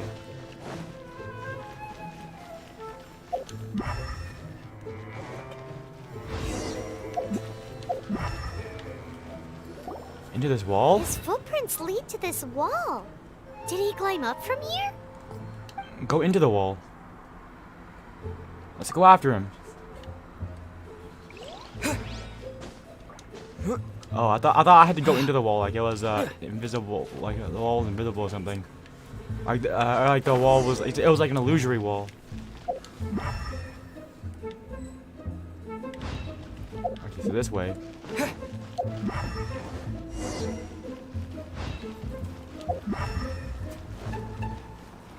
We're only lose its footprints every once in a while.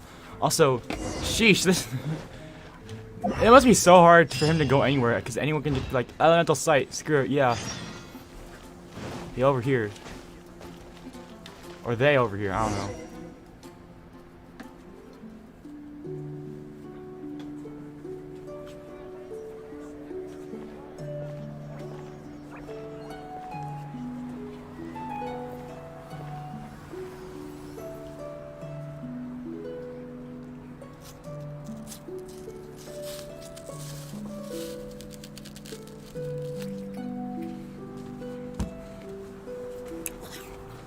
Damn, how is he getting two different melodies on a harp? Like a piano. What is to be sung transpired in days of yore, when the divine archons still walked the earth. A dragon cast his curious gaze on the world below, as he parted from the heavens that gave his birth. The dragon sought truth amongst common folk, but mortal trifles only fogged his mind. The wind-born bard strummed his strings dulce, and the holy lyre answered his questions kind. The dragon was but a child, full of wonder, and soared the heavens free from care. The bard's songs invited him to sing along, for he yearned to let all perceive him fair. Enchanting legends the bard and dragon were, but the tides of despair soon engulfed the land. The lion fang perished, and the falcon flag slept, as a vile dragon approached Mondstadt in lone stand. Over the cathedral loomed death and his friends. Of the people's agony, the bards soon sang. The soaring dragon heeded his grave calls, and amidst the windstorms a brutal war sprang.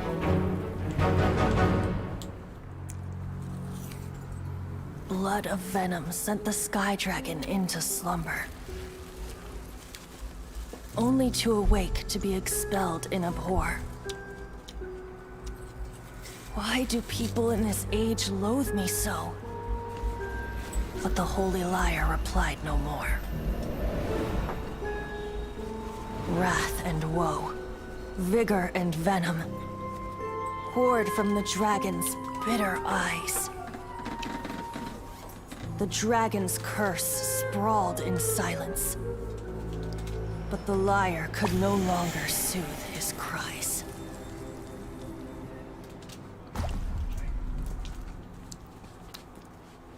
Wait, you guys are... Oh, that's right. You're the ones that scared Dvalin away. Dvalin? Who's that? That's Storm Terror's real name. Weren't you listening? Huh? Oh, right! Most people seem to call him Storm Terror. Why do you call him that? Are you two meant to be close or something? Oh, so close. Hey, so... Paimon thinks this guy has a screw loose. Paimon, it's weird to talk about people in front of them like that. I'm sorry, you are. I'm Venti the Bard. 3-time winner of the most popular bard of Mondstadt, to be precise. So, That's, what do you flex need in from- half. Given you recognize us, Paimon doesn't believe we need to explain any further. Of course it's about Storm Terror! Store? Hey, cut it with the Amnesia Act! Alright, show it to him. Oh, isn't this? It's pure now. What? The crystal has been purified? When? Last time I checked, it was full of Dvalin, impurity. The anguish he feels has brought him to tears. Tears? He was once such a gentle child, now so full of rage and suffering. I also came across a teardrop crystal. Can you purify it?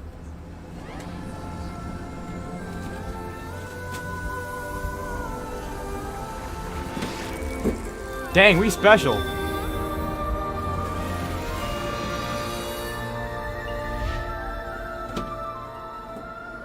Huh?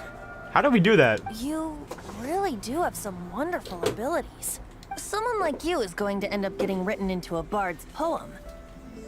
Get started then. Get some paper out and start writing, bitch. Oh, a hero so bright should she stand in the light. Though stand in the shade, and you'll be met by a blade. Alas, I've really not the time to compose a melody for you at this moment. Oh, come on, man. You're being modest. Anyway, even if Dvalin is not taken down, his life will still wither away in the breeze. He'll burn himself out in the flames of anger. As a knight, I suggest you turn yourself in along with the dragon. Is there anything I need to help? I really must thank you for purifying the teardrop crystal. It has helped me greatly, but I've already come to devise my own plan. Oh, and what plan would that be? Seeing this tear has brought to mind a friend so dear. Friend? Nice rhyme.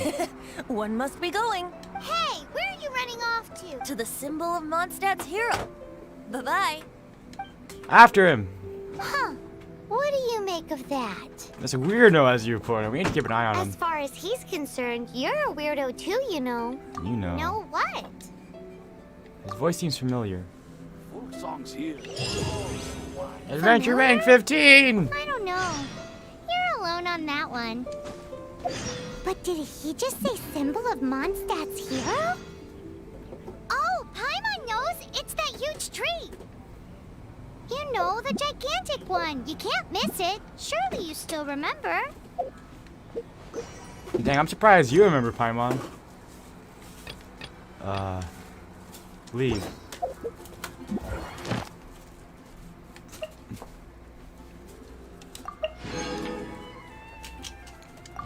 Alright. Well, I guess we're gonna go to that over there. Especially, maybe I'll send my characters. Ascend. I don't have this thing.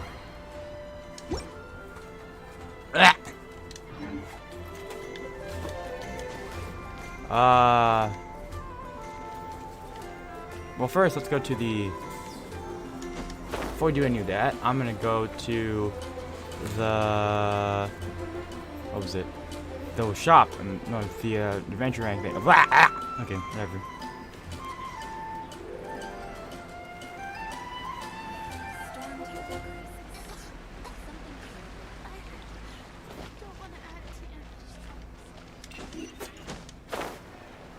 We're gonna go over here and claim our 15th adventure rank Ad reward. Astra Abyssosk. Welcome to the Adventurers Guild. Claim adventure rank awards. Claim. Cool. And then leave, and then we're gonna... Ad Astra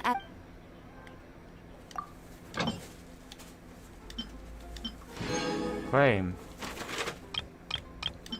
Claim. Alright, let's do that again. Noel on you, and... you.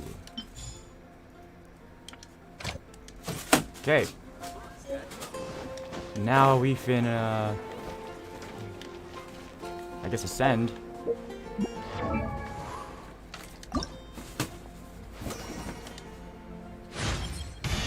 Yeah!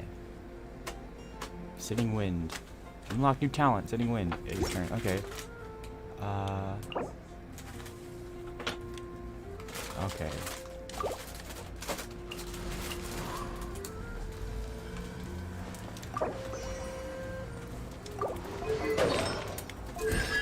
Talents. Sitting Wind.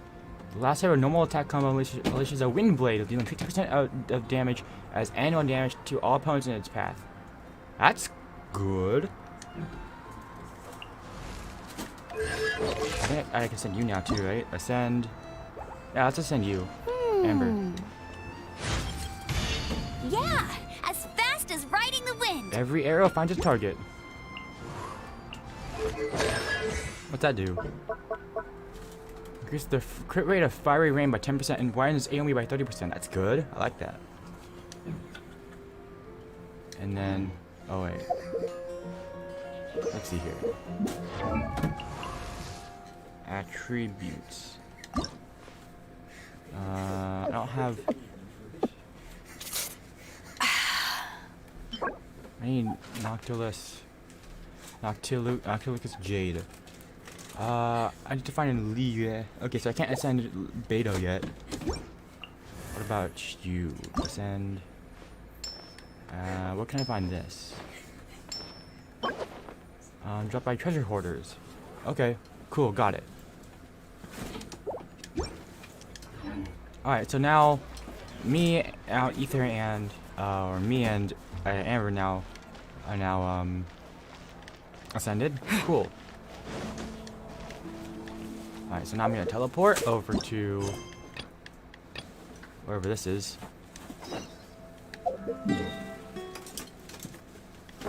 Oh, right here, okay.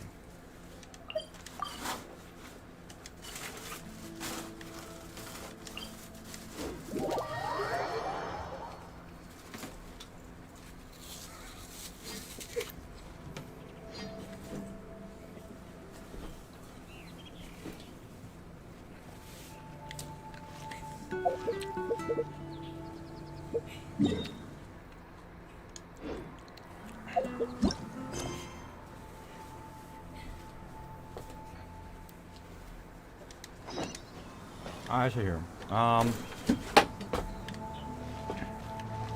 Hello. What's poppin'? Oh? What are you doing here? Though I was just wondering if you would happen to follow me. I want to know more about the Animo You god. speak of the god of Animo, Barbados? He already disappeared from Mondstadt a long time ago. Liyue and Inazuma's respective gods of Geo and Electro are still present, but Mondstadt has seen many a moon since they last saw their own god. Oh? Why do you wish to know about the god of Animo? Does it have something to do with Dvalin? Oh, it's because gods, Yeah, someone tell me about Dvalin's past. Just how is it that everyone sees Storm Terror? I'm quite curious. That said, there's no need to rush. I have not been back in a while. It seems there are a few who are unhappy with my arrival. What? The wind! I can't open my eyes! What is a creature like that doing out here in such a cold place? Oh. It's time to, boss fight. That green guy? His relationship with the wind seems even deeper than yours. Oh, come on. How did that hit? Nothing hit. How did none of those hit?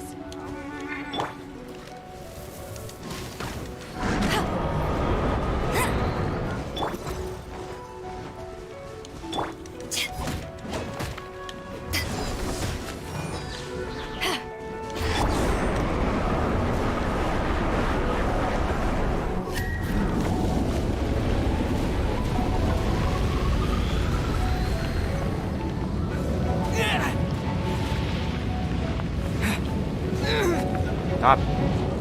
She's just standing here like, oh, nothing's wrong here, everything's fine. What the heck?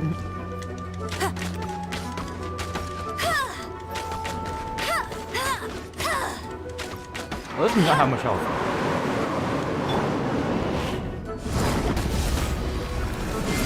Oh, I missed. I went over the hill. Yeah, this thing does not have much health. This thing is not as strong as I thought it was going to be.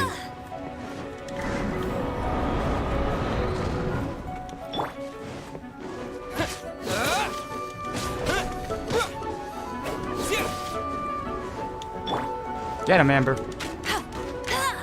And that's it. Seems the dragon wasn't the only thing affected by this change in the wind. Now then, you were saying someone had told you about the dragon?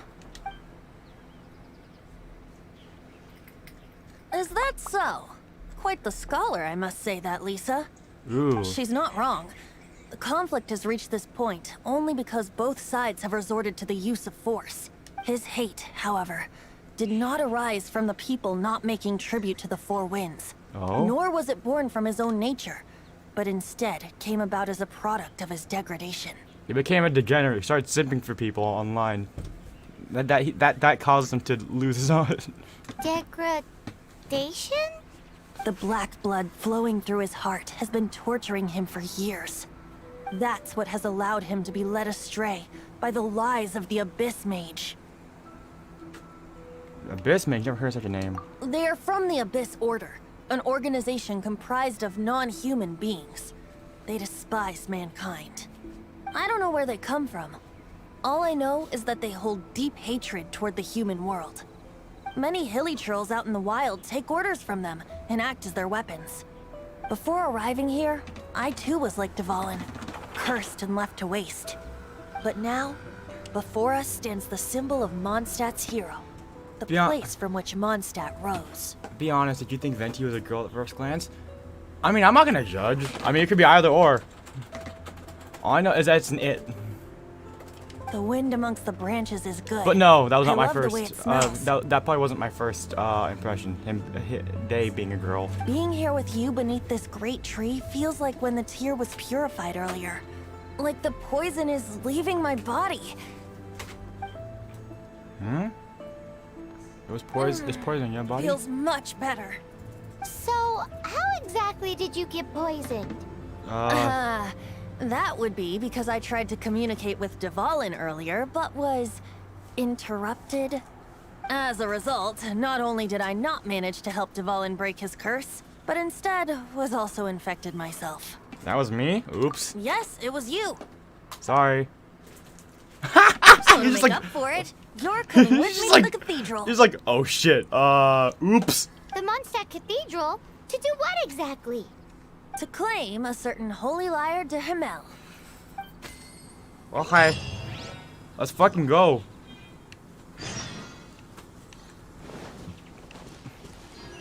That way. Glad I went and unlocked like literally all of the waypoints in my free time.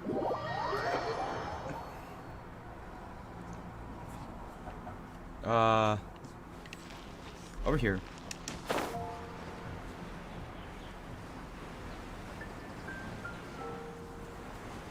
Do.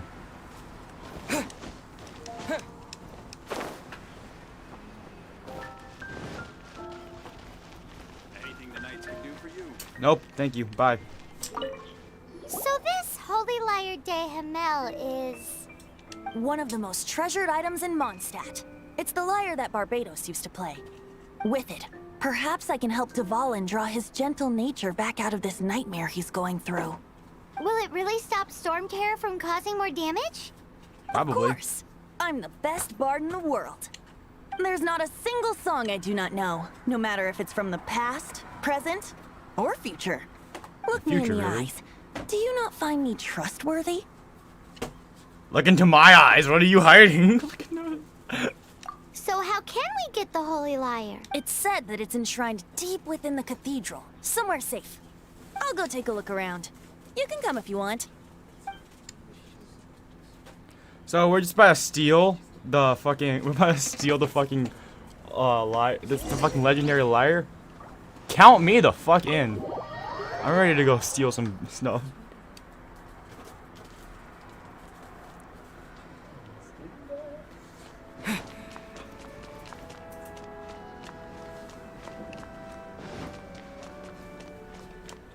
Let me handle this. Hello there, sister. Hello there, May sister. the Animo God bless you, young bard. How can I help you? Actually, I know a secret that can save Mondstadt from its current predicament. Oh, what a blessing from the god of Animo. But you should report that to the Knights of Favonius. Why have you come to me? Because you, dear sister, are able to help. I'd like to borrow the Holy Lyre. With it, I'll be able to help Storm Terror. Absolutely Please not. see yourselves out. What? It's a vicious dragon indeed, but once the acting Grand Master makes up her mind, nothing can stand in the Knight's way. I'd like to borrow this. Please go away. That's simply not acceptable. Wouldn't Storm Terror end up getting killed that way? That foolish beast betrayed the winds. Not even the god of Animo themselves would forgive it. Please, I beg of you. I'm afraid not, little bard. Strange. Somehow I feel so bad rejecting this sweet child. Sweet child. Who is this sassy lost child? Then, I guess I'm left with no other choice. Die, bitch. I cannot hide anymore. My disciples, rejoice! Behold, the god of Animo, Barbados, has descended.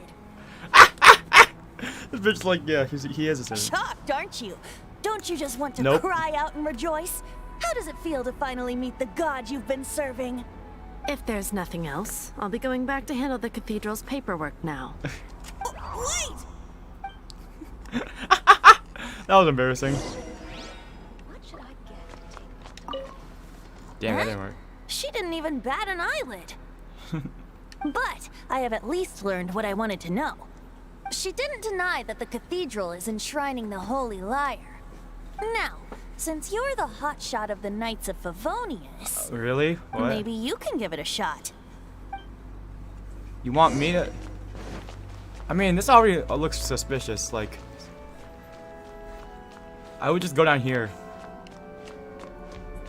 Hello, Goblin. I thought her name was Barbados Goblin. bless you. I am the honorary knight of Favonius Heroes. I know you. You and Amber saved Mondstadt that day. So what brings you here? Tasks from the acting Grand Master. Yes, actually, I like to fight. That's Favonius. I like to borrow the Holy Lyre. Is that so? Not that I don't trust you. It's just that a suspicious bard came looking to borrow the Holy Lyre as well. Yeah, and I was standing right behind him. He's full of nonsense and even called himself Barbados. He must be up to something. There are regulations in place for the use of the Holy Lyre. Currently, it's only used in Ludi Harpastum. Signed documents from the Grand Master, Seneschal, and Community Representative are all required. So, may I see the document from the Knights of Favonius? Paimon ate it on our way here. Hey! A signed document is required. Without it, there's not much I can do. Now, if you'll excuse me, I really am quite busy as of late. Venti's plan quest completed. Terrible plan. It didn't work. I knew it. Just barge in. You knew it? I just wanted to know how influential the hotshot of the Knights of Favonius is. You see, the best warrior should always be presented with the best sword. And yet here we are.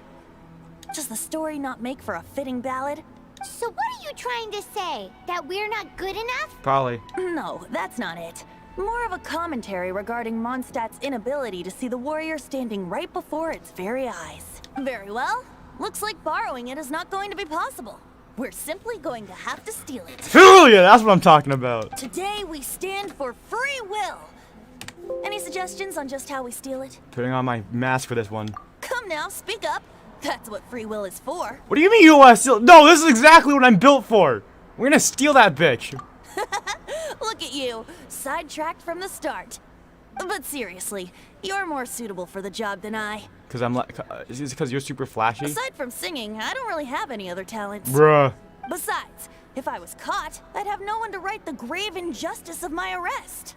How can it be a grave injustice if you got caught stealing red-handed? But things are different for you. You are the superstar of the Knights of Favonius. You have made contributions to Mondstadt. Should you get caught, you would easily be able to talk your way out of it. The guards here, it seems they're off duty throughout the night. If we manage to seize this opportunity, it should be smooth sailing from here. Hell yeah, that's what I'm talking Mentioning about. us getting caught. What do you say? I'm sorry, wait, did you just say you're Barbados? Yes. Seems I did mention that. Your point being? If you really are a god, then we can't simply abandon Why you. does your decision hinge upon whether or not I am a god? Paimon will fill you in on her background story when we get the time. Alright. If you're not a god, then I'll help you. Then I'll help Devolin anyways. Huh? I will bring you the holy ladder to Himmel. Hell yeah, let's go.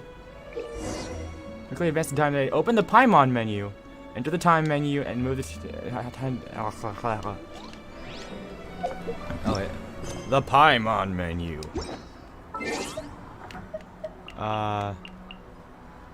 I just imagine Paimon holding up like a whiteboard with like this menu on it. It's like, what do you want to do? All right, let's do this. Oh, it's already night. Let's do this. Enter the cathedral at night.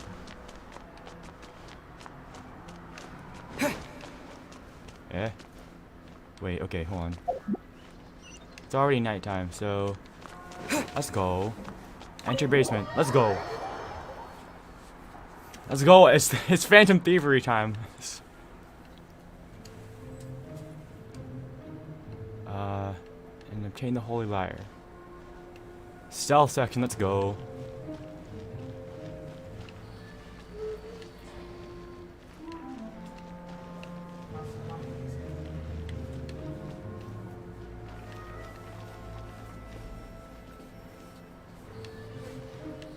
Okay, let's see here.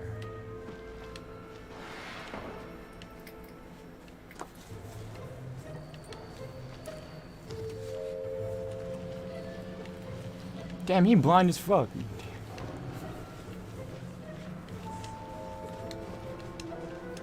I can't jump?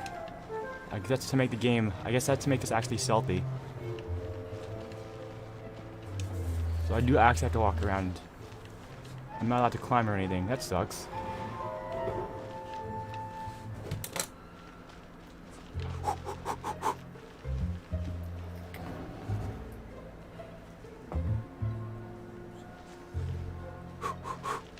Damn, how are they blind?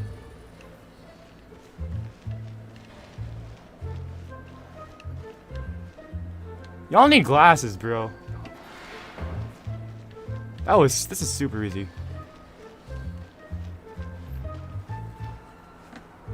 That was easy. Who are you? What the?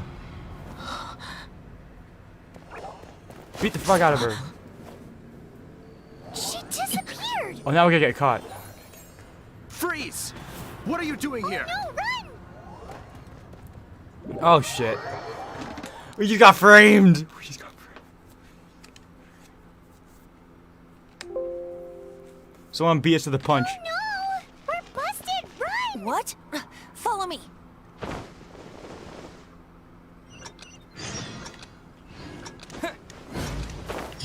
Let's get the fuck out of here. What the fuck? What the? Okay. Game, that was kind of busted, not gonna lie. Fuck.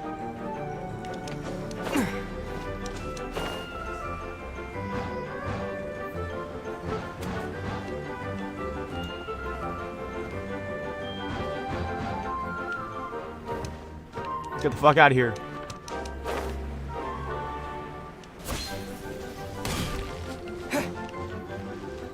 To the tavern.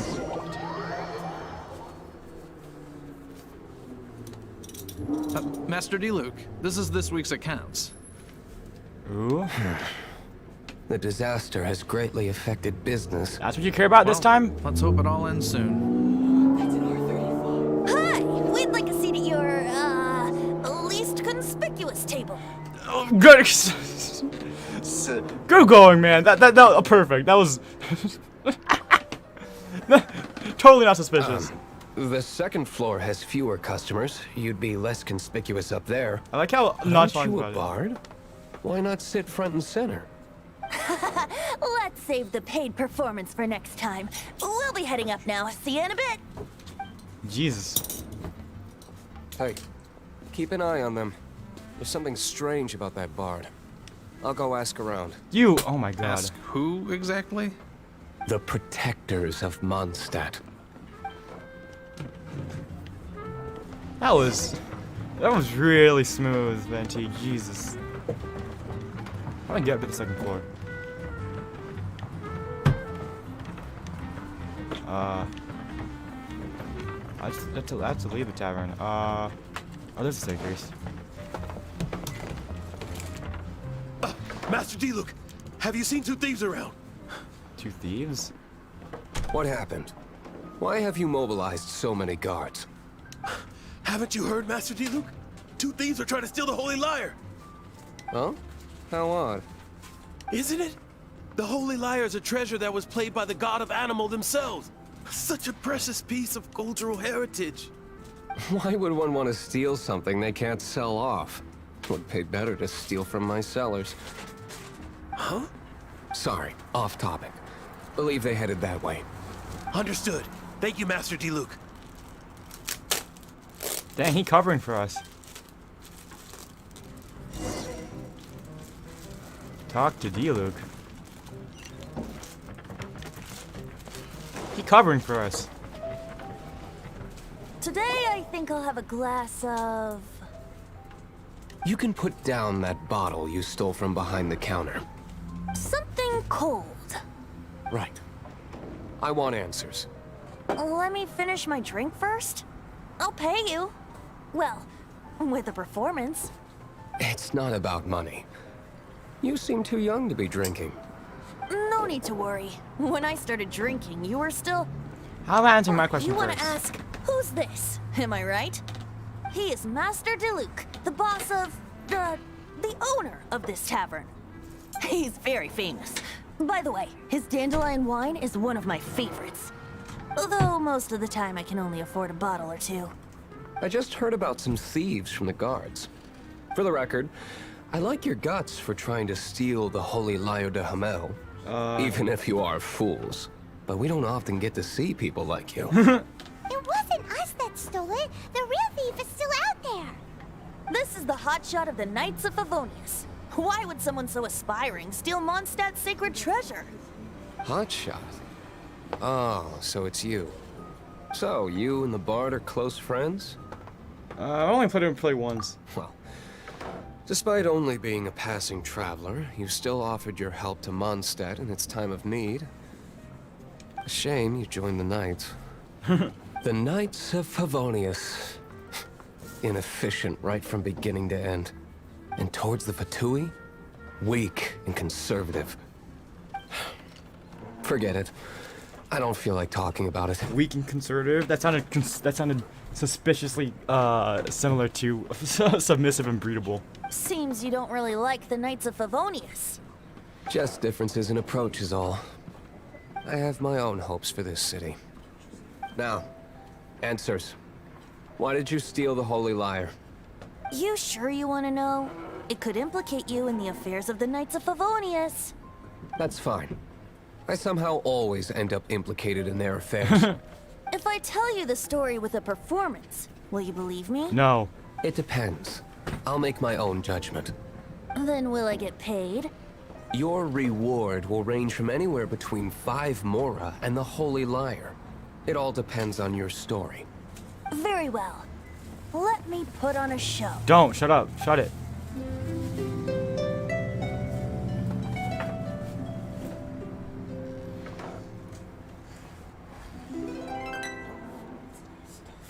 What did I just witness? This is confidential information. Why did you let me know? Why? What?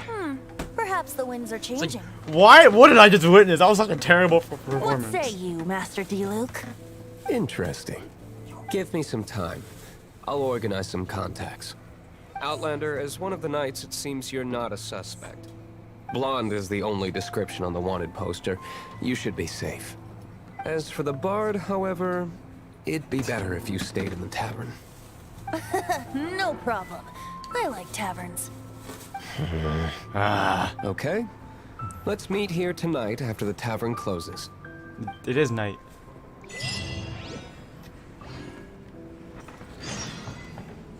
They have the tavern.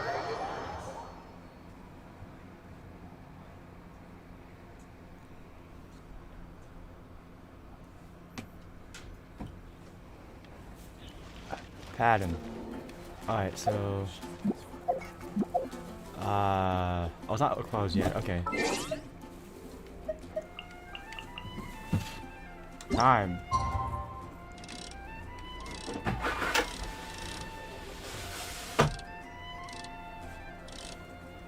Here.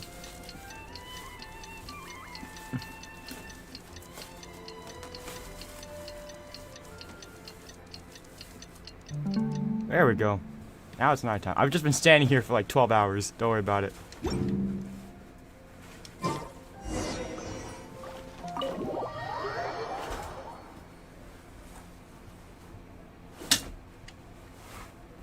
You're here.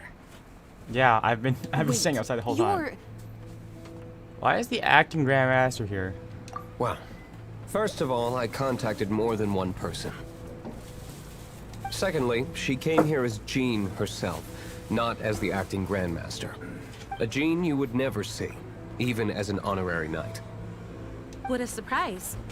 I heard about the Holy Liar, but I never suspected it was you.